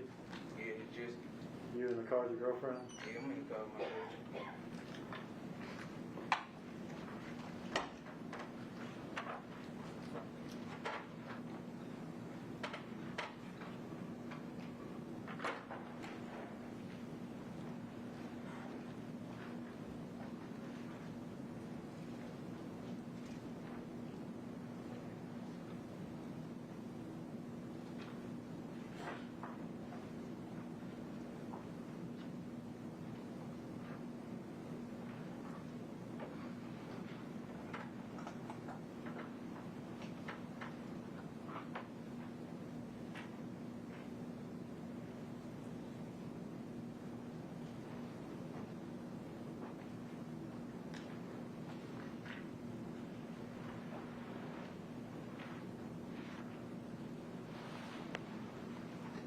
Y'all go your separate ways at this point?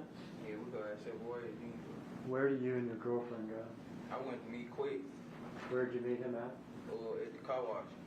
Is that Pressure World? Yeah, Did you in fact meet him there? yes. What happened when you met him there? I got my phone from him, and he was telling me that he heard that Dolph had shot one of us, because I had told him I was He told me that he heard that Dolph had shot one of us, and that one of our blood was on the scene, and he had me that we have our face masks on and stuff. Did you tell him you had your mask on? Yeah. Now, it wasn't actually Dolph that had shot one of you, was it? Nah. It was actually the brother. Right. Did you tell him that at the time? Nah, I ain't know.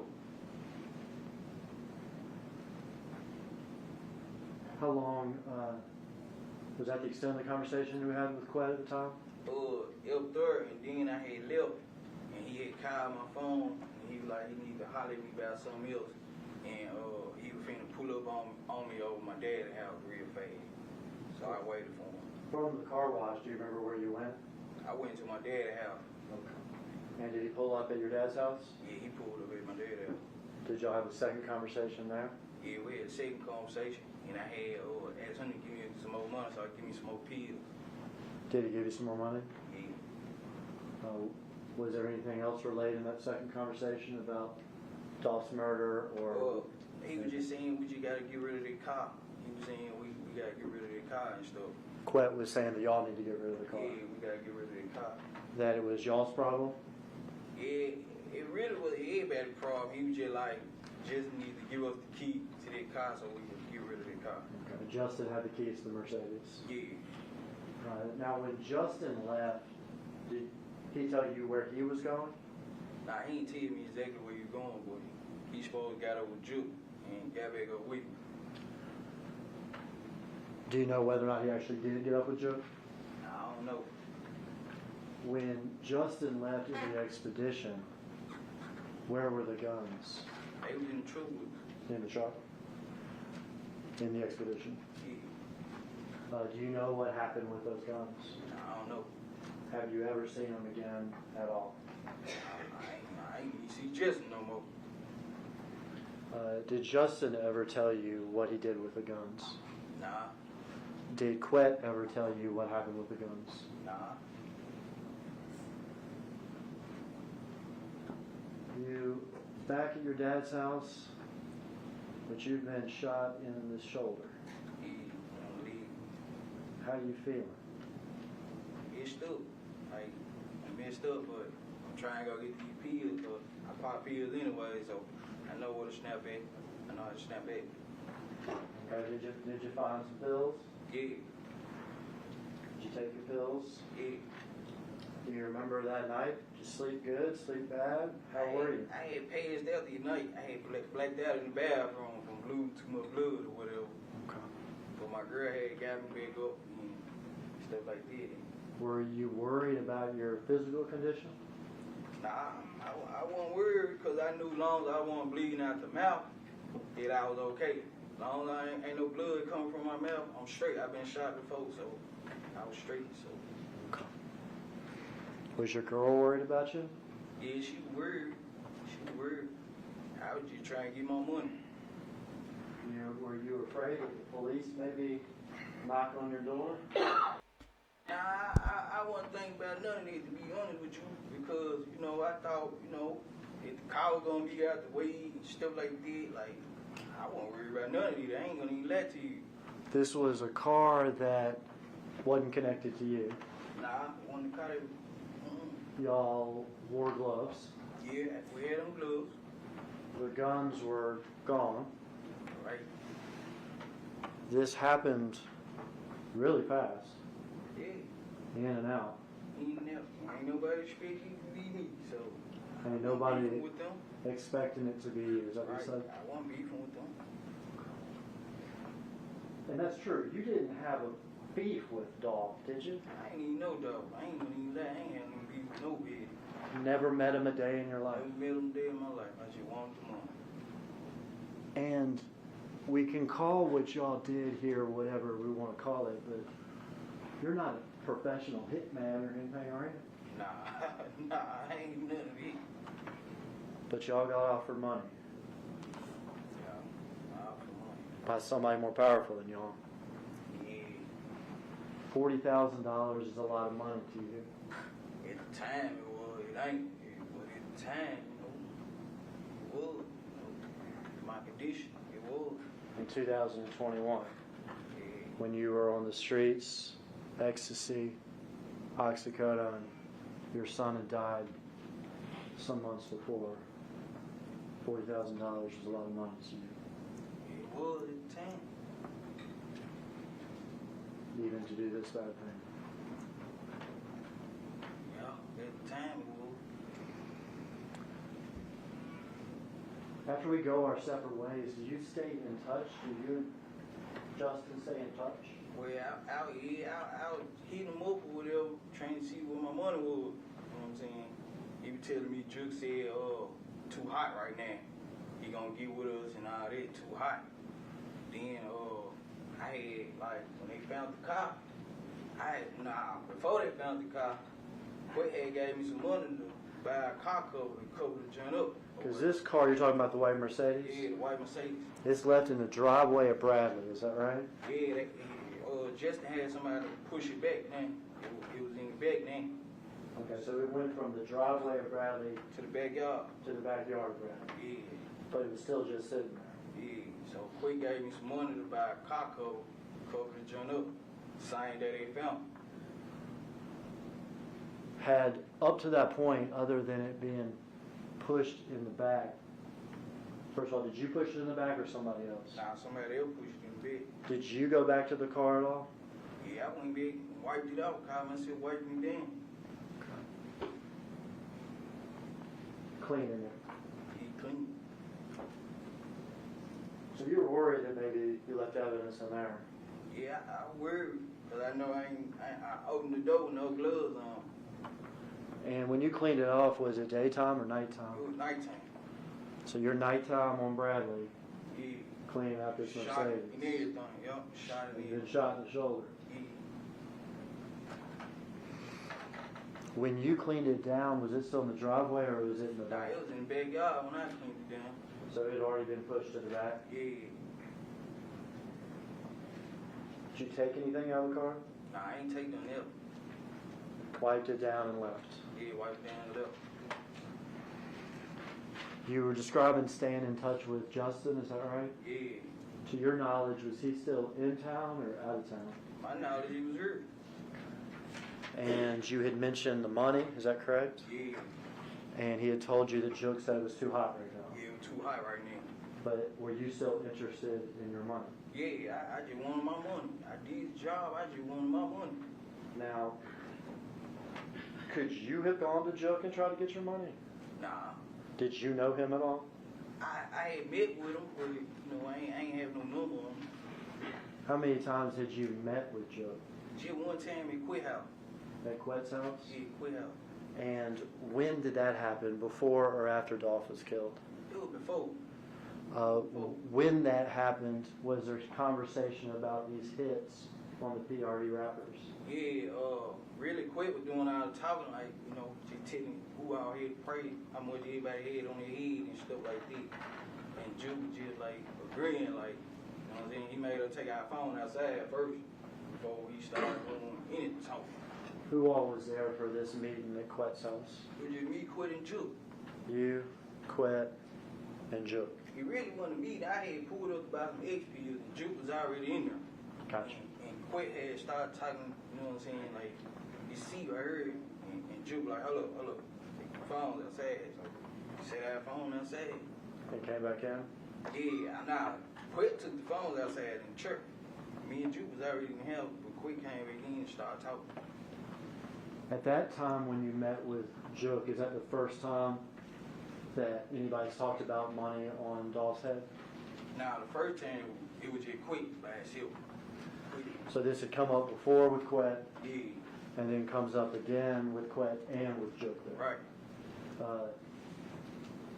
When did you, in that timeline, so first just Quet, next Quet and Jook, Right. when did you met Justin in that timeline? Oh, you like right around the same time, you know what I'm saying? As the first time when it was just Quet, or the second time when it was Quet and Jook? Like in between the first and the second time, I had like Quit had put me and Jessica together basically. Okay. That's how I met him. Quit. Jook's the money man calling the shots. Yeah, Quet puts you and Justin together. right. And you and Justin are cool with each other Yeah. and interact with each other over the months. You said at least 5 times. Yeah, it was something. You're trying to, now we're back after the murder, you're trying to get your money. Right. You're having conversations with Justin, is that correct? Yeah, I was teasing the phone like, you know what I'm saying? I need their money for the party, you know what I'm saying? Are there times that you're trying to communicate with Justin and in fact you're communicating with somebody else? I ain't know it, you know what I'm saying? At the time, I ain't know. Okay. Did you come to find out that Jamarcus Johnson had Justin's phone after the murder? Yeah, it was, yeah. I found that out, I got locked up.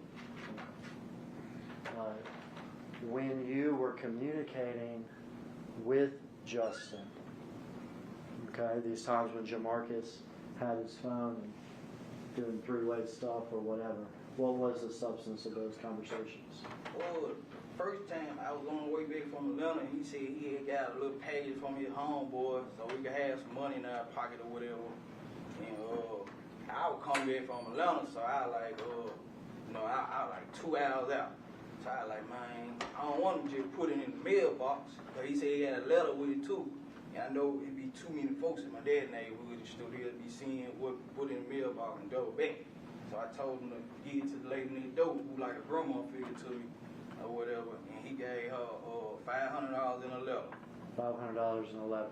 Yeah. And obviously you're supposed to get $40,000, Right. but you got $500 in a letter. You saying right here, yeah. And what was the substance of the letter? Saying that Juke said that if we get caught up, he gonna make sure we had the best lawyers and all that old stuff. You gave that man $500 and a life sentence for killing Dolph. That's crazy. Hot right now. And this first payment is when you get back from Atlanta. Yeah. How did you got into Atlanta? Me and my girl had went out there. After after they found the cop, we had went on out there. Okay, get scarce. Yeah, I got scared. I got on them. Did y'all drive out there? Yeah, we drove out there. Stay in a hotel? Yeah, stayed in the hotel. About how long were you gone? I was gone a couple days. I ain't had any more money on me. Run out of money, you gotta come back. Yeah, I gotta come back. And you come back, do you pick up that money from the old woman? Yeah, I picked up the money from her, and I saw how much it was. I'm like, hell no. You know what I'm saying? Like, $500. You could spend that on pills in one day, I bet. Yeah, it's over with. Yeah, I can bet it. What'd you do with the letter? I flushed down the toilet at the hotel room. All right, is that the only time you got any money from Justin? Nah, a couple days later, I was in the city or whatever, and he was saying that he was gonna have his folks to pull up on me, bring me some money or whatever, hold me down. So I'm thinking he been pulled up about 20, 30,000 leave, you know what I'm saying? But I had my girl to get out the car, and she met the person that was driving on the street or whatever. I had her to have her face mask on, and she said they had their face masks on, so we don't know who it was, but they gave her $300. $300. You know. In total so far, $800 for cutting Dolph, man. Pity. Okay. And this is from Justin's folks. Yeah, this from Justin Folk. He could have got more money on his first paycheck at McDonald's than killing Dolph. Like, what the fuck? All right, so now we've been paid about $800. Yeah, Is that right? yeah. Is there any other payment coming? Nah, all the payments stopped then. All the payments stopped. Everything stopped. Is there? That's not even a payment, bro. Bro, you supposed to got $50K. Nigga got played. Nigga damn near killed that man for nothing. That's fucked up, bro. Is there any time that you or your girlfriend or anybody received a large payment? Nah.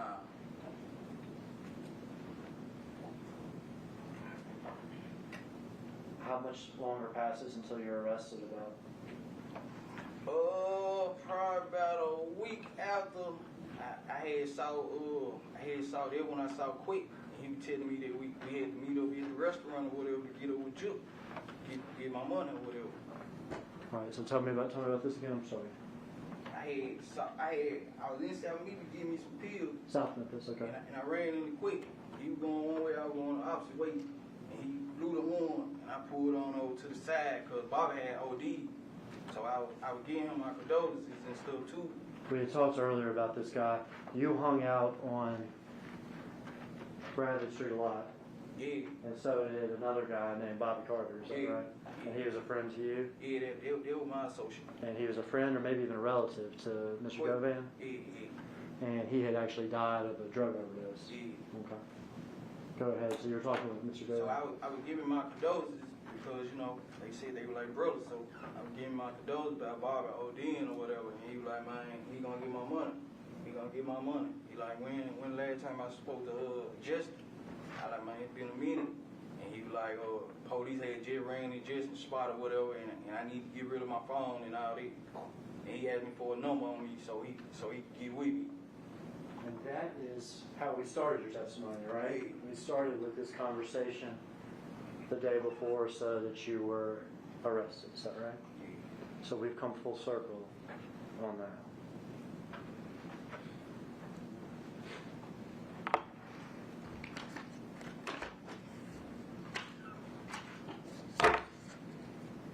I have some still shots and photographs I want to pass to you. Ask you what's in here, Mr. Smith. Council signature on it. What am I looking at there, Mr. Smith? Photo of me and Justin And you, shooting that dope. all right. Can you place that face down on that table next to you?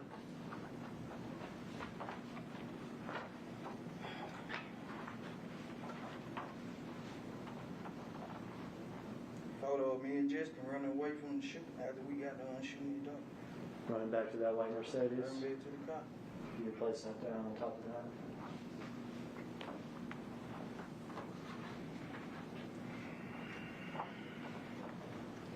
Photo of me and Justin in Whitehaven, going to get cleaned up after the shooting. Part of that video we watched. Yeah, And are you the one with the messed up shirt? yeah, I got my shirt up. I got my hoodie up, my blue hoodie up. And I got one of my arm, this arm, I ain't leaning down like this because I'm shot. Put that face down.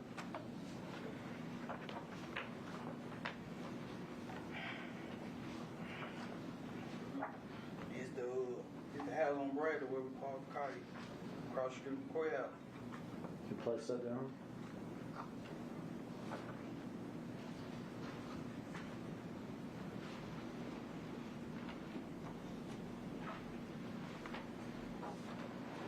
It's the car we was in when we saw Dolph and them, and when we did the killing. And Alright. is that when it's in the back of Bradley? Yeah, this where it was at when I went and wiped it down in the backyard of Bradley Street. You place that face down. Now this house that was across the street from Quet's, had there been a rap video filmed there? Yeah. Justin had shot a rap video there. Justin shot a rap video actually in front of that house. Yeah, in front of the house. Now, were you actually in the rap video? Yeah, I was in that video.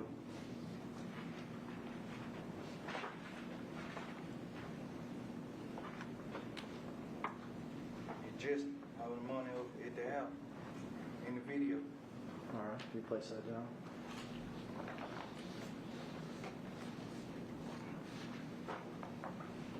I'm sorry. Justin on the elevator. Is he wearing the same outfit as he was during the shooting? Yeah, sorry, fine. You can place that face down.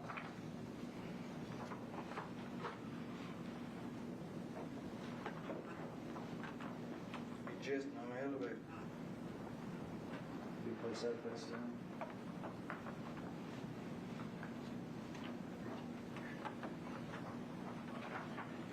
Justin loading up the road. Loading up to roll. Yeah, roll. He's got his luggage and he's ready to get out. Got his money, he got everything. Find this photograph. That be Justin. And to your knowledge, is Big Joke now deceased? Yeah, he deceased. All right, I have those marked as stakes and X numbered exhibits. No objection.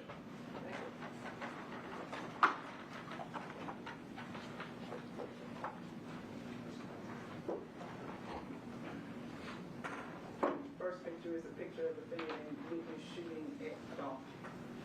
And we'll mark that as exhibit number 6.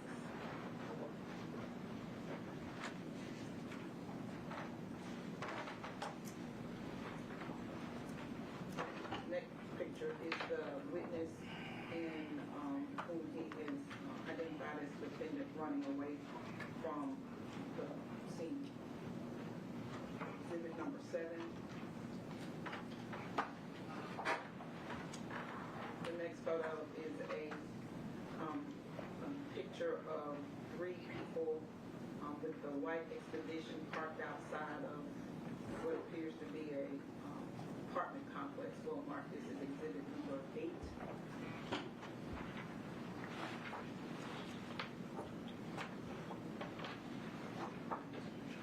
The next photo is a picture of a house, front yard, driveway to the left of the house with people in the backyard. We'll mark this as exhibit number 9.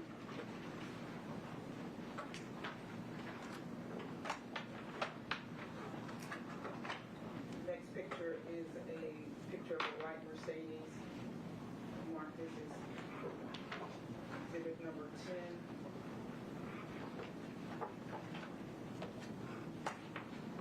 The next picture is a picture of whom's been described as the defendant, Justin Johnson, with an orange baseball cap on, holding a couple of wads of money. We'll mark this as exhibit 11. Which one?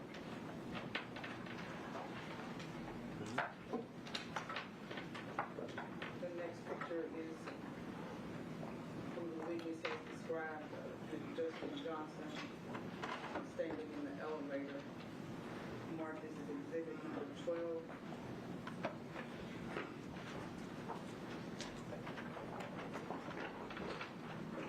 The next picture is a picture of who the witness has described as Justin Johnson standing in the elevator with the black gym shoes on, with the white thing on top, with gray sweatpants on, and a dark colored hoodie and the black cap. We'll mark this as exhibit number 13.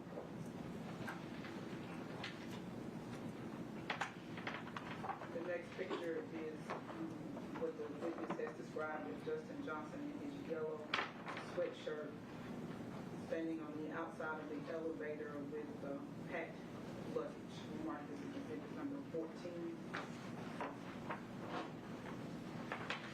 And the next picture is a picture of a gentleman with bald head, hoodie on, with one of the hoodies marked CMG, and that's been described as big drugs by the witness. Marked that as exhibit number 15.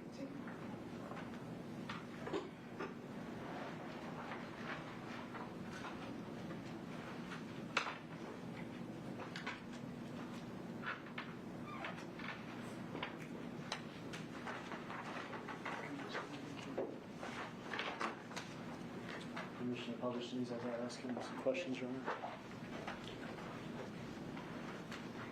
We're going to order for the record, start with 6.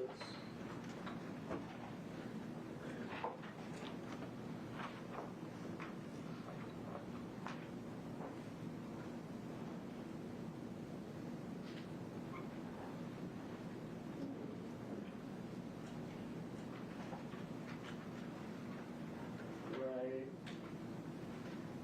This clicker is very difficult to use.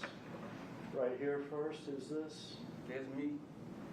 Gap sweatshirt, Draco, Yeah, great thing. gloves, Love. got those Nikes on. Yeah. Orange and white night. Black sweatshirt, gloves. What kind of hat is it? A Bass Pro.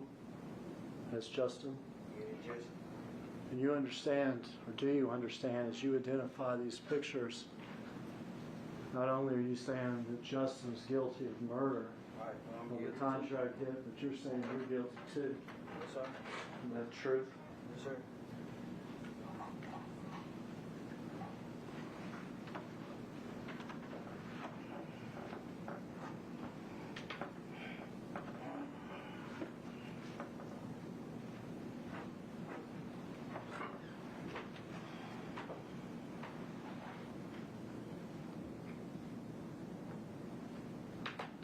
Running back to the car. Who's that? That's me. It just.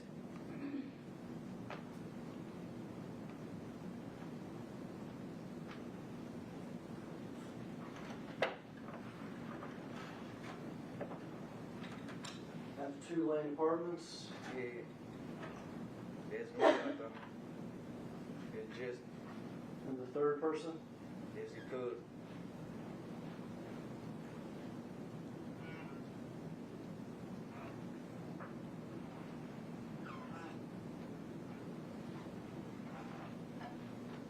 This the house on Brad.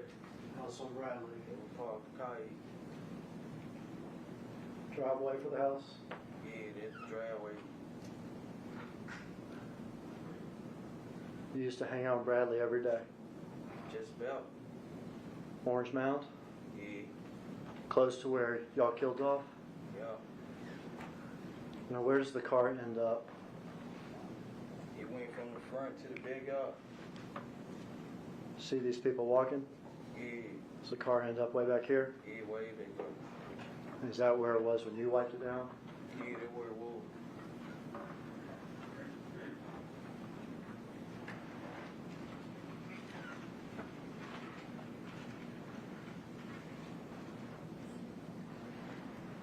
In the car? Yeah, that's the car. Now, had you ever seen Justin in that car before? I ain't never saw him in the car. Do you know how he got the car? I don't know. Do you know when he got the car? I don't know.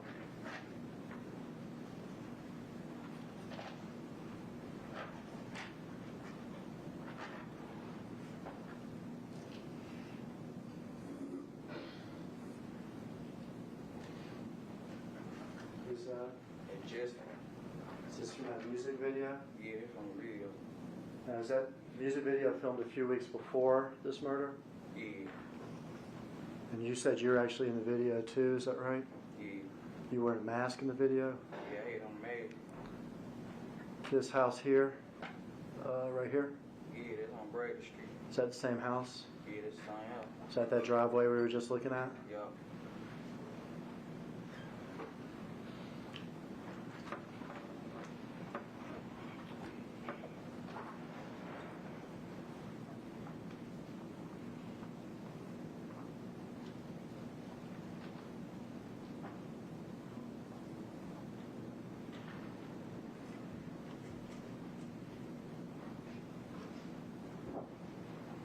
that? It's just, Same outfit as when y'all committed the murder? yeah, it's the same thing.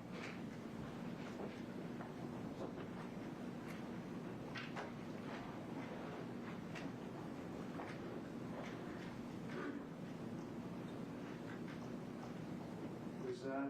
It's just, Same outfit? yeah, same outfit.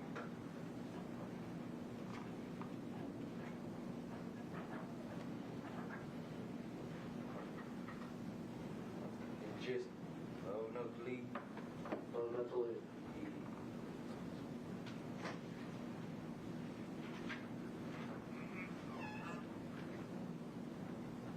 It be you. CMG, Big Joe. Yeah. For the record, Mr. Hackerman went through those exhibits in order. Thank you, ma'am.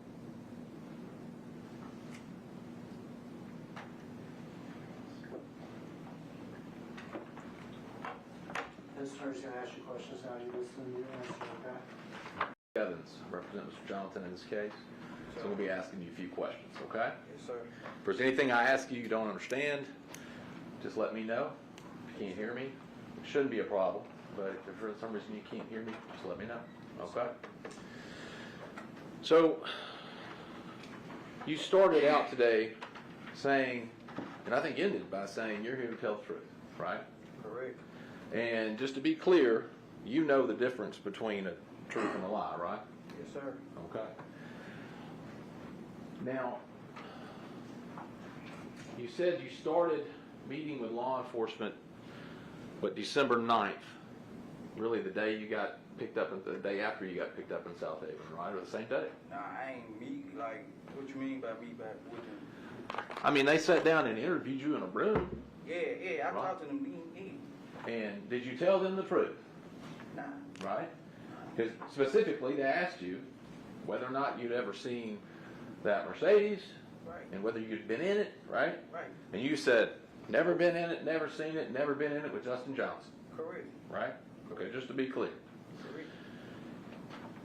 How about how many times would you say you've met with the state, law enforcement included, right, in preparing to testify to that? Couple times, about three, 4 times. Okay. 4 times. Does that include are you including that time back in December, right, when you were picked up? Nah. Okay. So 3 or 4 times since, Yeah. right? And one of the times you met with them was in March of 22. You remember meeting with them then? Sometime around then? I don't know the exact months and stuff Right. like that. I got my lawyer in March, so I don't know. I can't just pinpoint exactly what month. Well, I'll say it like this. You started out with a different lawyer and you ended up with the lawyer you have now, right? No, sir. No, sir. He was never hired.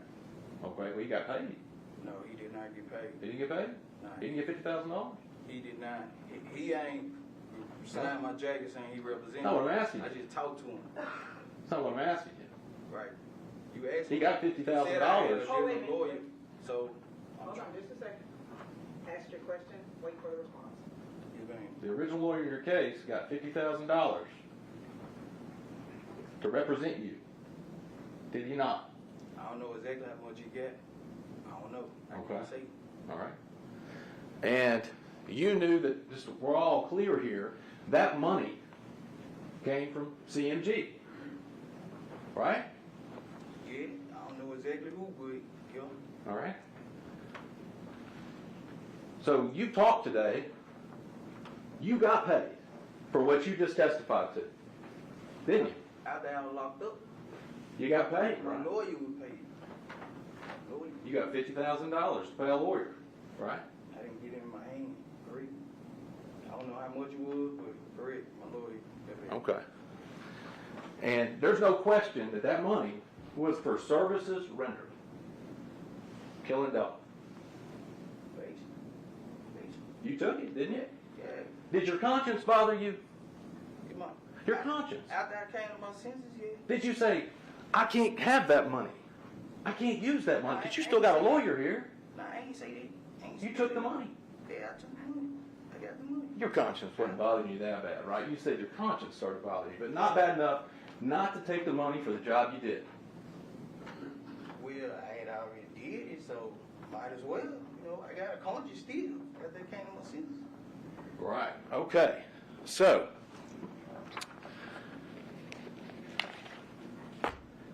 you didn't think, man, I really shouldn't be able to keep money for killing somebody. I didn't think like that. Okay.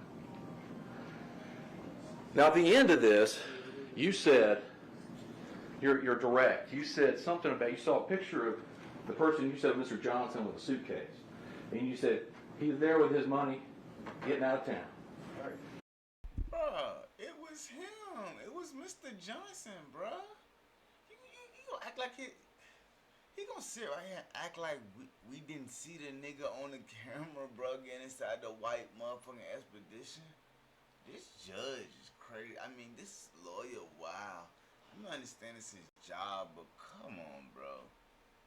Like, To be clear, you don't have any direct knowledge of Justin Johnson getting a dime for this, right? Nah, I ain't got nothing. Okay. So you can't say he's leaving with his money, right? Right. Okay. Now,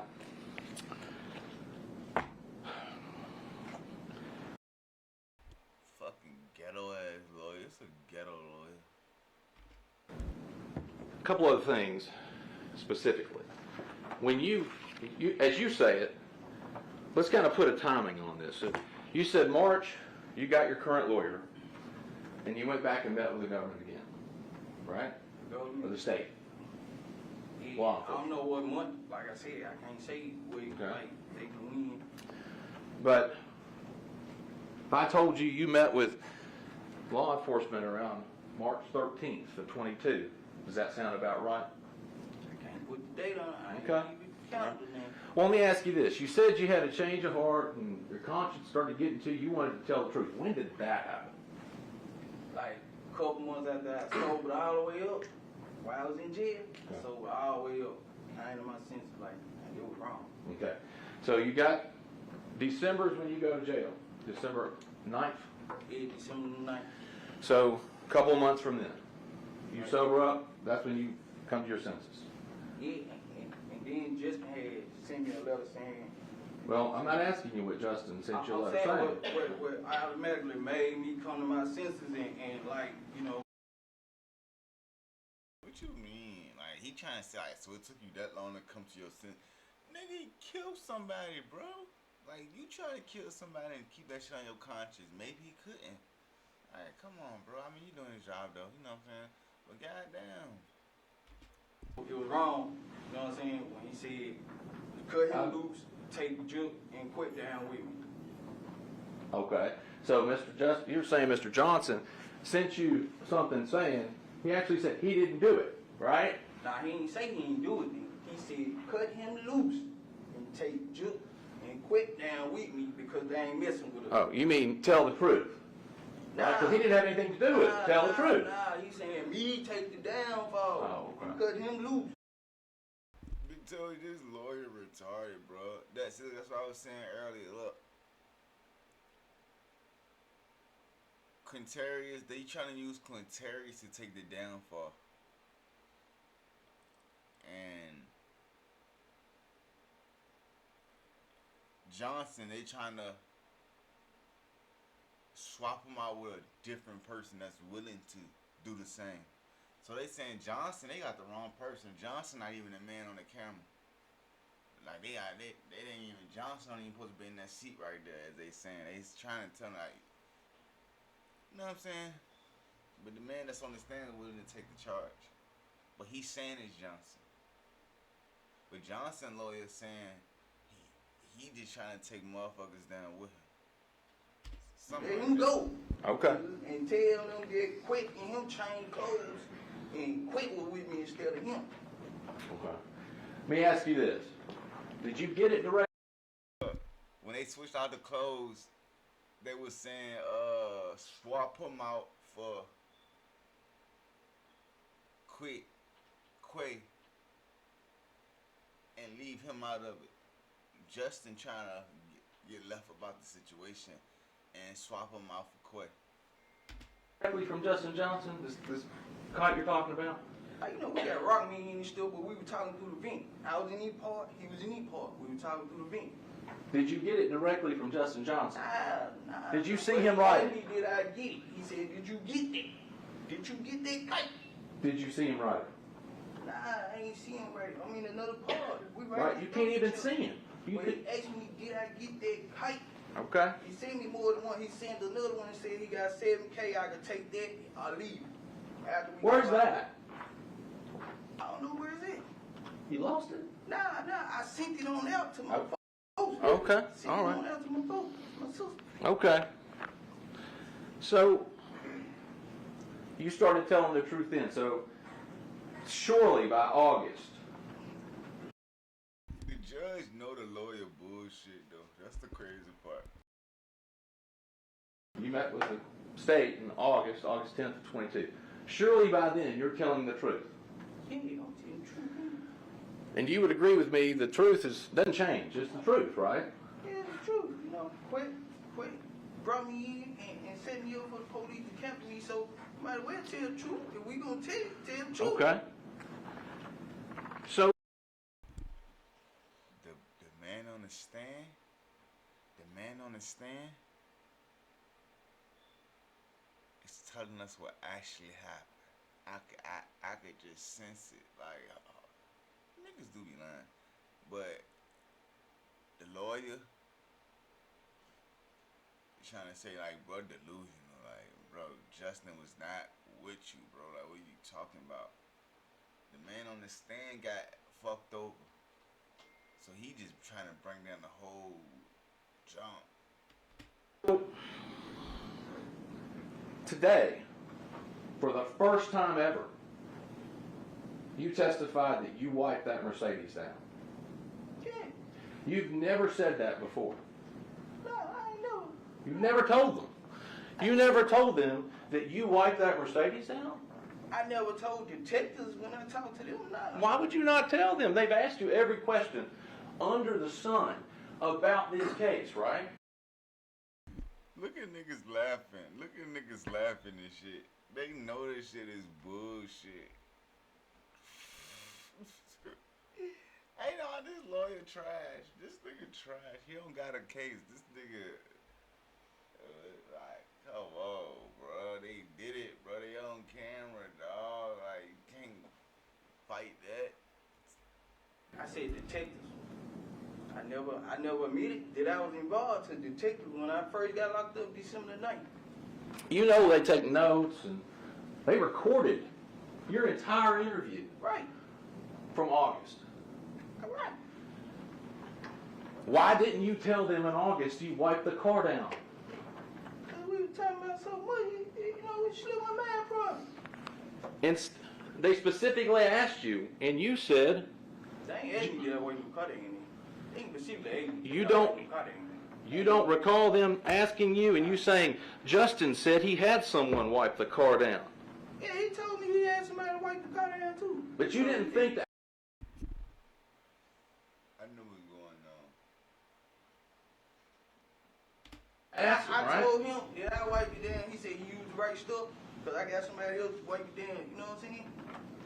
So now you're saying you told Justin that you went and wiped it down. Yeah, I told him too. Why didn't you tell that to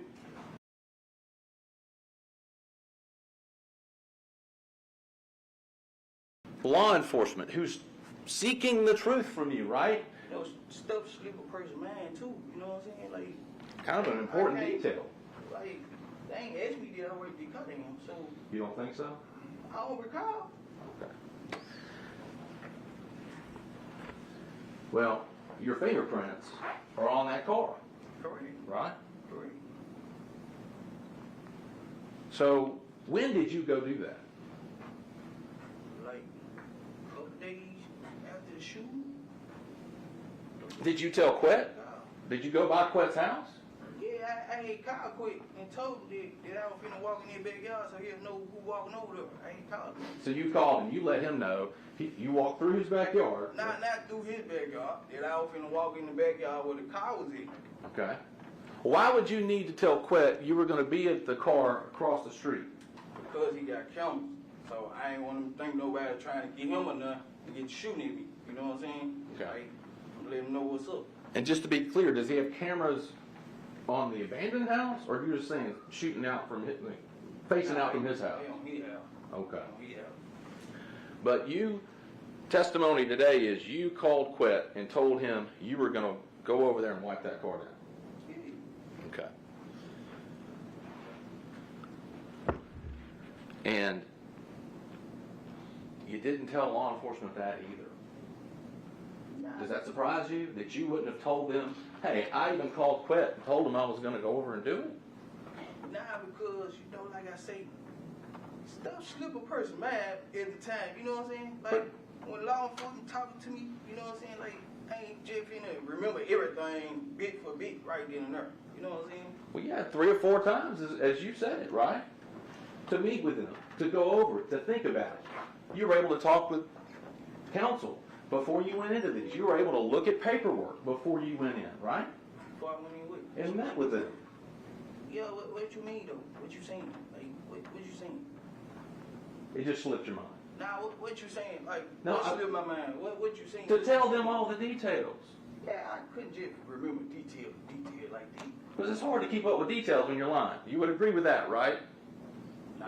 No? Nah, when you telling the truth, like, and you Okay. nervous, like, it's hard to keep up with Alright. details.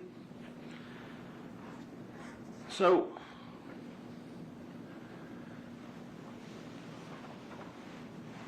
you're saying that one just slipped your mind? Okay. You didn't bring it up. They didn't ask you. It just slipped your mind. Okay. I answered the questions they asked me correctly, you know, like, if they ain't asked me, if I don't recall them asking me, I ain't answered. So, law enforcement specifically asked you about this $800 that you got after the shooting, right? Right. And today, I just want to make clear, you're saying that $500 was hand-delivered by Justin with a letter to your neighbor. Right. And her name, just to be clear, is Vivian Fifi, right? Correct. Lives next door to your dad. Correct. And you know that happened, correct? Correct. You say you were on the phone with Justin and Miss Fifi when that was happening. Correct. And to confirm that Miss Fifi actually got the money. Correct. Okay? Now, but you would agree with me that's not the story you first told law enforcement, right? I don't recall. You don't recall? I can't say he's correct in that, because I don't know what I told them, like, when I first talked to him. But is that the truth? I can't recall the interview that I had with them back then, so I can't say it's correct or it's not. Okay. Well, did you tell them that you told them the truth, right? Yeah, I told them the truth. All right. I told them.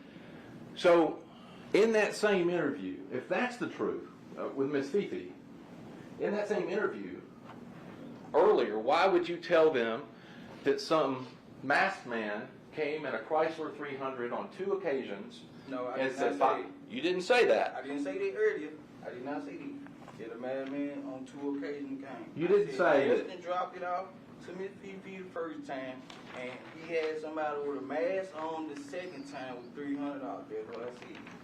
So, if that interview recording's got your voice saying that you and Angela backed up in the driveway to next door, and on 2 separate occasions, the first time somebody brought $500, and your girlfriend Angela got out and got it, and you stayed in the car, and then on another occasion, which is what you said today, somebody bought $300, and Angela got out and got it. You're saying that's just not, like, you didn't say that. Somebody else jumped in your interview that was recorded and said those things. Yeah, I don't remember saying all that. I can't recall the interview. Like, I got to hear it for me to say, yeah, you know, I see it, yeah, I got to hear the interview. Okay.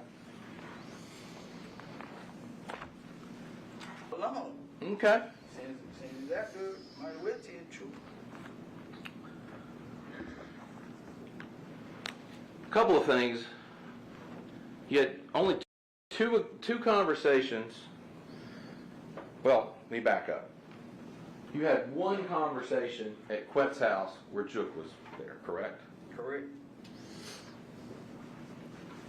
Justin wasn't there. Nah, he wasn't there. And then you said you had an earlier conversation with just you and Quet about the Dolph hit, correct? Correct. This conversation that you had at Quet's with Juke was there.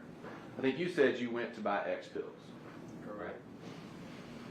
You weren't going over there for the specific purpose of saying you wanted a chance at killing Dolph. Nah. Okay. Did you ever, during that meeting that you had with Jook and Quet present, did you ever say that you could get up on Dolph real easy because you know where his aunt lives and you see him over there at least once a week? Nah.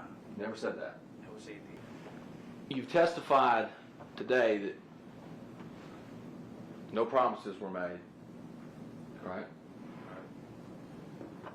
But you're expecting to get consideration. Nah. No? You're not expecting to get any consideration for your sentence in this case, based on what you're doing here today? Nah. But I know I'm going to jail anyway, so. Okay. So, man, the way to be real, get it off my chest, feel better. Start my healing process.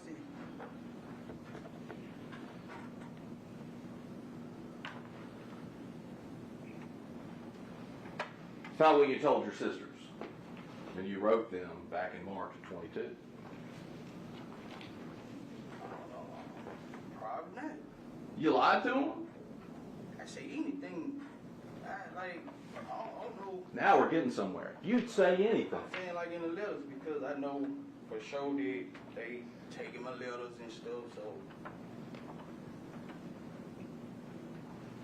You told them, my lawyer is trying to tell me my best out is working with the feds, helping them, something I've never done in my life. Yeah. So you're telling them, I didn't do this. I didn't really do it. But I'm going to say I did it so I can get out of prison.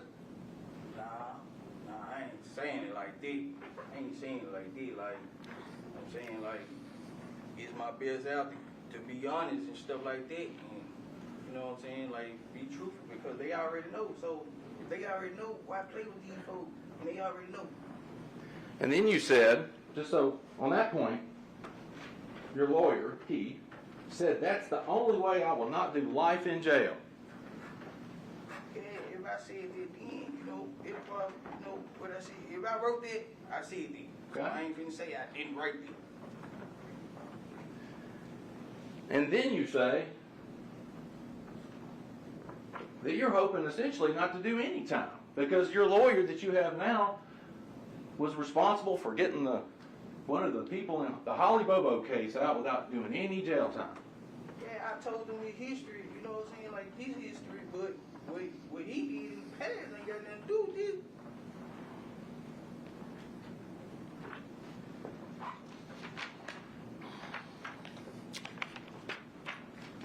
No? So you weren't expecting to walk free after today? That's not what you were expecting? After them folks kept telling me I ain't going, I said forget it, you know what I'm saying, like, it is what it is, I'm being real, so it is what it is, I feel better then. Okay.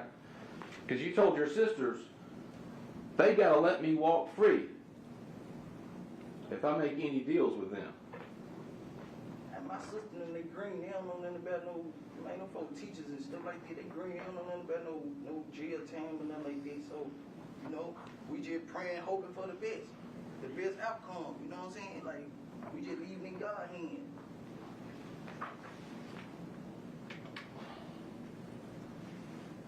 Why would you lie to your family? I mean, you had this this head of conscience after you got clean, right? Right? Yeah, it basically like speaking into exist. You know what I'm saying? Like hoping for the best. You know what I'm saying? Outcome. You know what I'm saying? Faith. Exactly. Hoping to walk free if you go in and testify in this case, Yeah, right? before I talk to them folks and stuff like that, like before I talk to them, that's what I'm telling my sister and them, like, man, I ain't never did no police ass shit, but you know what I'm saying? Quit already told them everything. They already knew everything, so I might as well, you know, tell the truth. You know what I'm saying? Tell my role, tell his role, you know what I'm saying? So be honest. Well, and you bring up Quet in this letter. You even tell your sisters that when you saw Quet on December 8th, it was like he had a limited time to find somebody to pin this on. Talking about Quet. Hey, you know, I was just getting locked up, right? So I wasn't finna say, yeah, that was me. I'm not finna say, yeah, I know that was me or nothing like that. Any letter. I'm not finna do that. I'm not finna do that. You hadn't just got locked up. Agreed? You got locked up in December. This is in March. Yeah, but I'm still just locked up over here. I came over here in January 11th. So I'm over here now, and I know that, man, everything I do, say, whatever, right, they might intercept it. They might listen on the phone, so I can't talk like I really want to. You know, letters or nothing.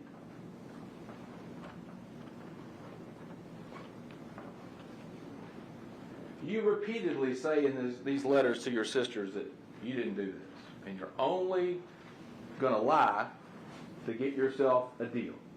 Fair? Whether it was true, whether you say you were lying to them or not, that's what you said here. Right. I said it in that letter once again. I just got over it. I know my case over. I ain't talked to no state or nothing like that. I ain't talked to nobody. So I'm not finna admit to doing nothing in no letter, knowing they might interfere in it. Take it.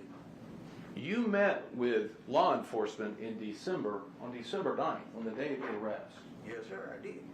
And within days of writing this, and maybe before then, well, you didn't remember. In days of writing this, you're back meeting with law enforcement.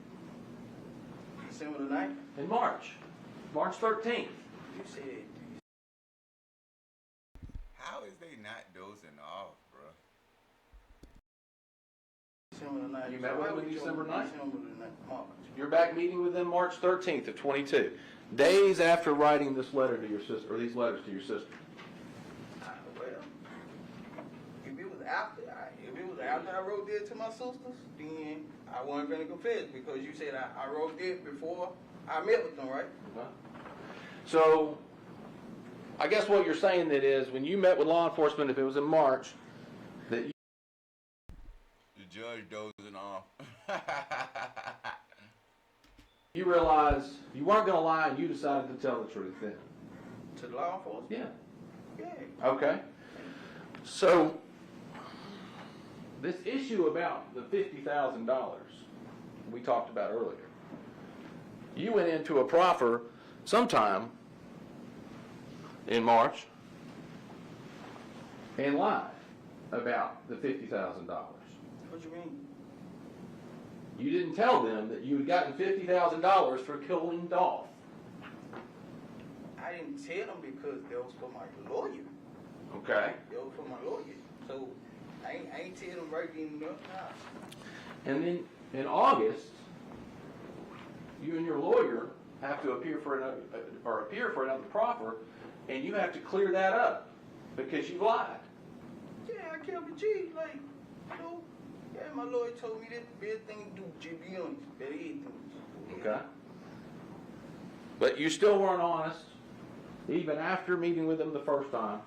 And then in August, you meet with them again. Hold up, what you mean y'all weren't honest after meeting with them? Hold up, what you In March. You lied about the money in March. In March? Like, why I lie about some money? You in didn't March? tell them you got any money for killing Dolph. Nah, look, when I spoke to my lawyer, and my lawyer told me to be honest, I was honest with them. Okay. I was honest with them.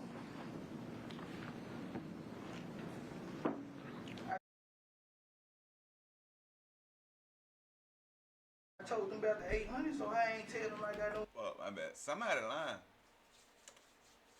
Money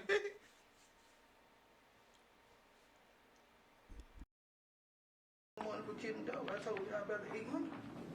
So how I didn't tell you that?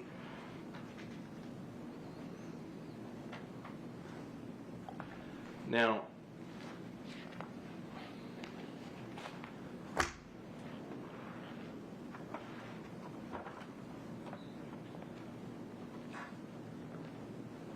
You originally even tried to get your girlfriend to lie for you, right? With an alibi, Angela. Yeah, I did. Okay. Who's Letitia Jackson?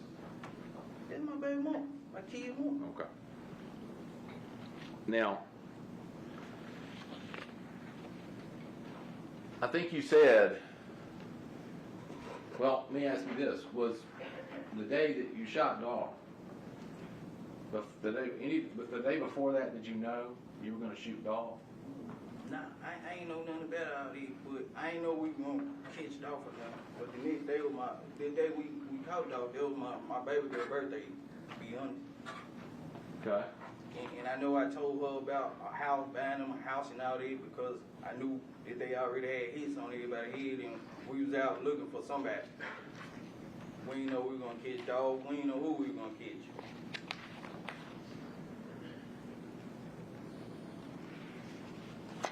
Is that why it was a particularly big day for you? What you mean big day?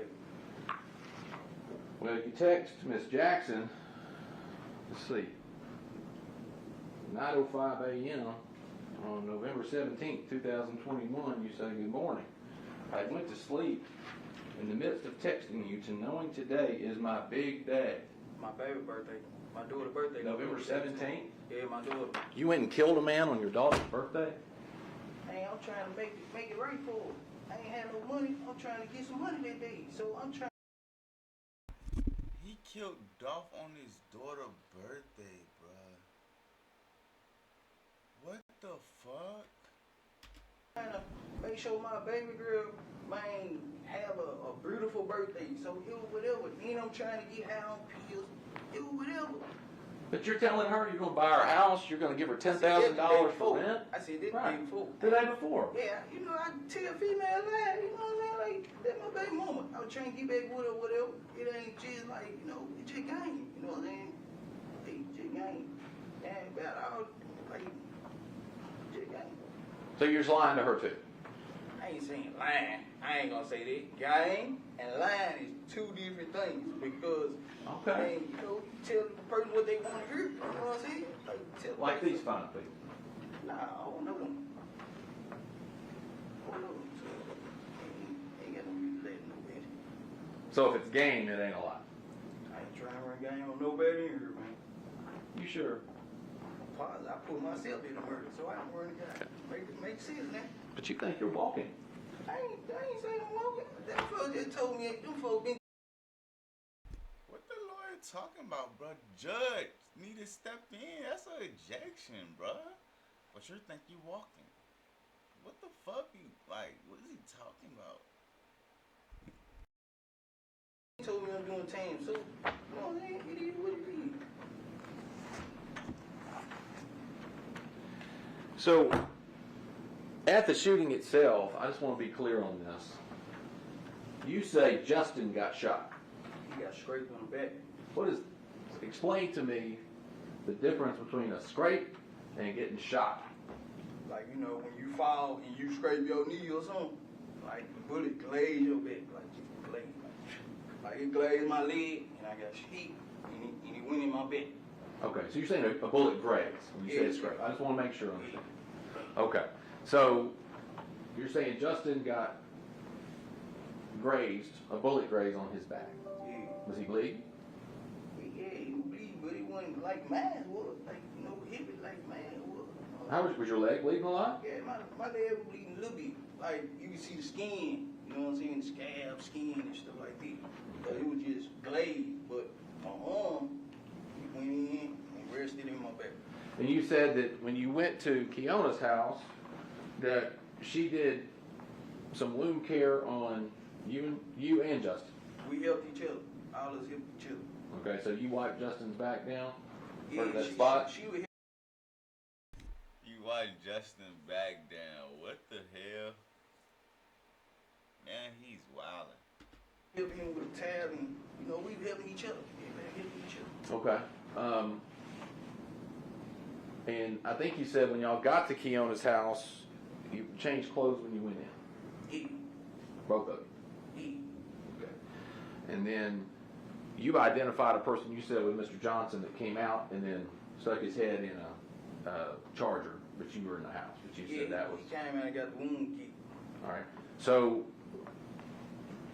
did y'all do the wound care before changing clothes or after you got the wound kit? Before the wound kit came, we had a towel and soap and stuff and peroxide. You know what I'm saying? We were doing it like this. Okay. When you met with Juke and Quet, Quet was doing most of the talking. Go Van, right? He tough. And you testified earlier about this, just to be clear,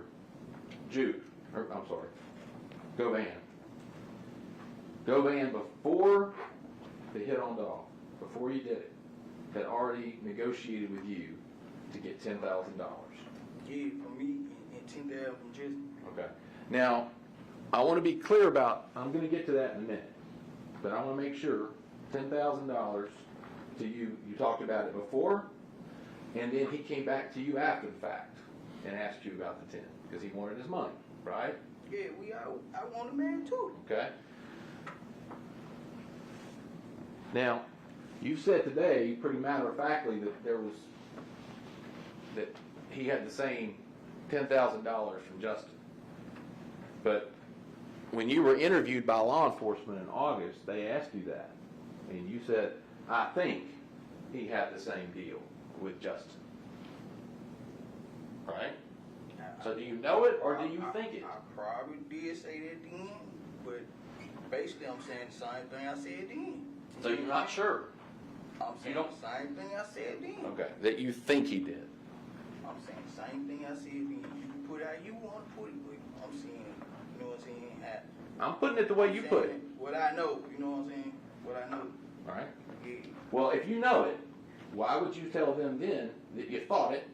I think he got it. Why wouldn't you go, he got it? He had the same deal. I was there. It's because just ain't bring me my money, so I don't know if he gave me. You know what I'm saying? So, Okay. that's what I'm saying.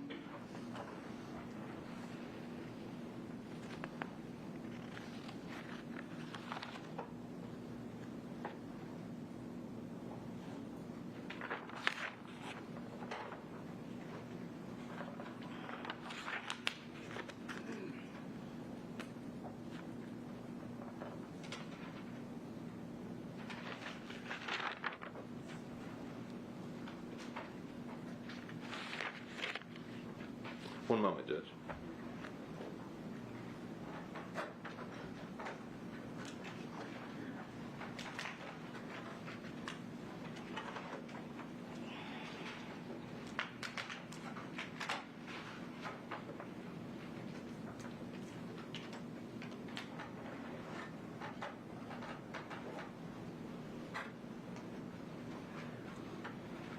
When you were in the white Mercedes, you were bleeding a lot, right?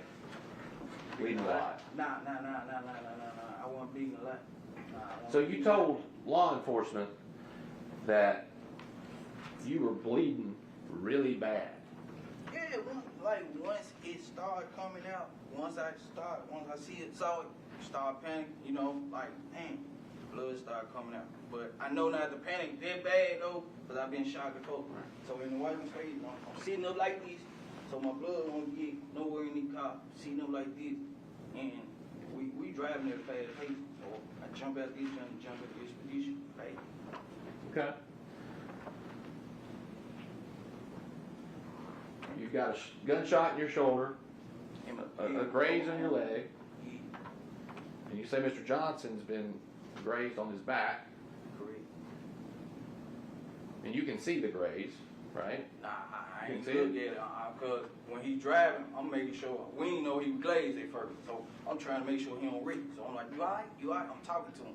But he said he been hit too. Okay, he said he got hit. You've gotten graze on your leg. You can look down, you felt it, and then you can look down and see it, Yeah, right? I mean, All right. Now, you said you wiped down this car. How'd you wipe down the car? And what'd you do? what you mean? How did you wipe down the car? What'd you do?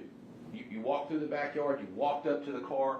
What did you I took do the next? towel and, you know, I had like peroxide and bleach and stuff, and wiping cutting. Peroxide and bleach. So you walked back through this yard and you had big things of peroxide and bleach in your hands. Yeah, you trying to say how I did it with a shot on? I know, I'm just saying, I want to know how you did I'm trying it. to see what you did it. I want to know how you did it. I might need to walk down a car. I don't know. Alright, well, So how'd you do it? Man, I just wiped the guy there, you know what I'm saying? I wiped the cut there. All right, where'd you wipe? Inside and stuff. Inside in the dope panel. Door pan? Yeah, So you wiped down, where'd you wipe down on the inside? like the armrest, seat and stuff in the dope panel.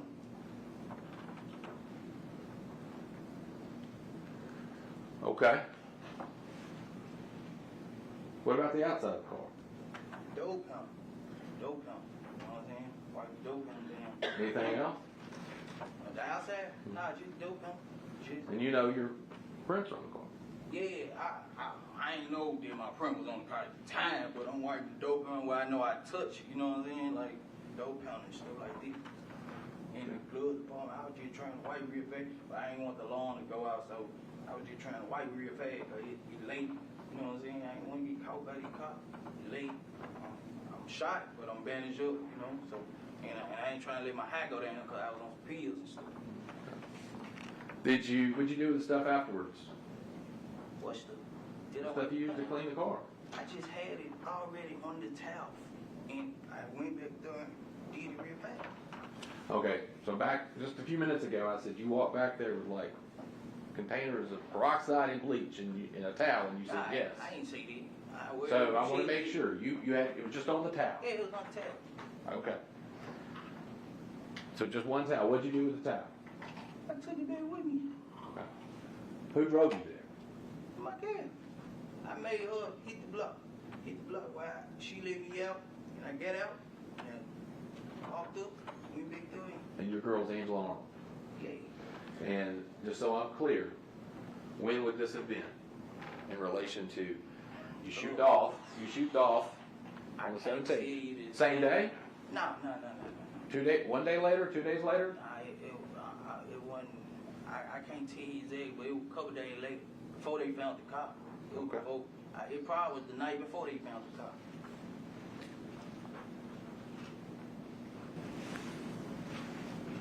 And so she drops you off. Was she in the tracks? She dropped me off on Barron, and I got out. Barrett? Barron Street. Okay. And I got out on foot and walked. I ain't want her truck seen on this street or nothing. Okay. Was it day or night? Nighttime. Okay. Was she in the tracks? Yeah.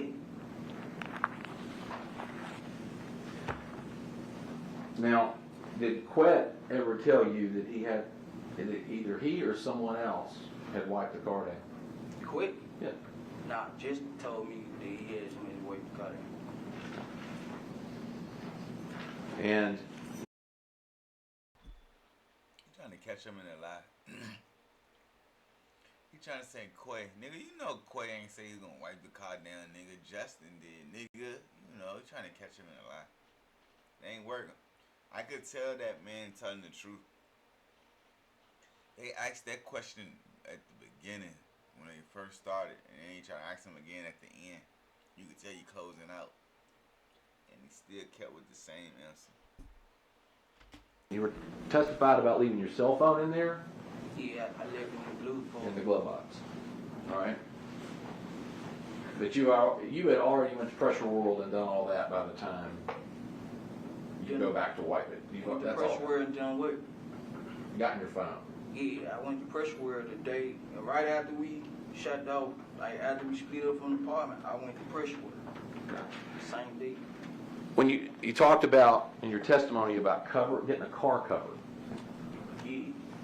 when is that in relation to when you wipe the car down? Like when Quick gave me the money for the car cover, it was the same day that they had found the car. Same, like early that morning, he gave me the money for the car cover, and I was gonna put it on there later on the night, but they found the car. And just to be clear, if I remember right, you said Quet called you to say, I need you to go, come over here and get money for a car cover, go cover that car. Him and Justin was talking about that anyway. Him and Justin was talking about that anyway. But were you part of the, were you part of the conversation between Govan and Justin to be talking about that anyway? What you mean? Was like You just said he and Justin were talking about that. Were you part of those conversations? Justin was telling him he was gonna send him some cash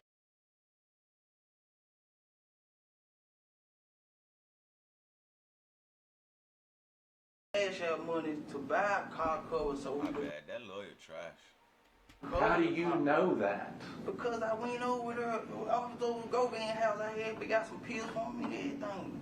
Like, and we were talking about we had to get rid of this car. We were saying we need to get rid of this car, burn this car up. And you're saying that Govan's telling you he's in contact with Justin. And Yeah. Justin, okay, all right. And just to be clear, when it comes to Govan or Quet, is it a y'all need to take care of this problem, or is it we, him included, need to take care of this problem? He's saying me and Justin really need to get rid of that car. He told me because if they question him, he gonna tell them how they with the masses so he can get back to his gambling. That's what he said.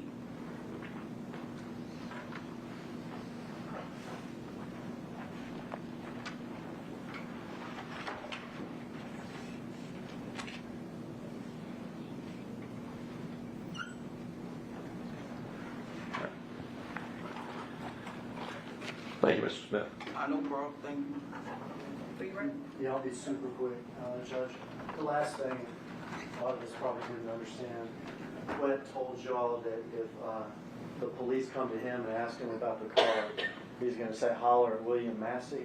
Yeah. Is that his attorney? Yeah, that was his attorney. Okay, so he's telling y'all, he's going to tell the police, I'm not talking to y'all, talk to my Yeah, attorney. he talked to my attorney. He's gonna So I can get back to my gambling. To his sports gambling? Yeah. Okay. When Mr. Evans was asking you questions, he's asking about text messages and stuff. This is something I just forgot to do. Did the police seize your telephone from Letitia after you gave it to her? Yeah. Is that telephone 901-513-6236? It was. And the very last thing, every time I've met with you, me and you have met, if you count 2 minutes back there, maybe 3 times. Is that right? Yeah. Have I ever told you you're going to walk out of jail? Nah, he never told me that. Have I always told you that you're going to prison? Yeah, he told me No further questions. Mr. Evans, any recross? Oh, you're on. Alright, man, I'm gonna go ahead and wrap this one up, man. Y'all go ahead and like, comment, and subscribe. This right here was Young Dolph murder trial, Tennessee versus Justin Johnson, day 1. Hey, look, man, y'all go chill, relax, play this one back, get a little recap of what's going on, man. I'll see y'all on day 2.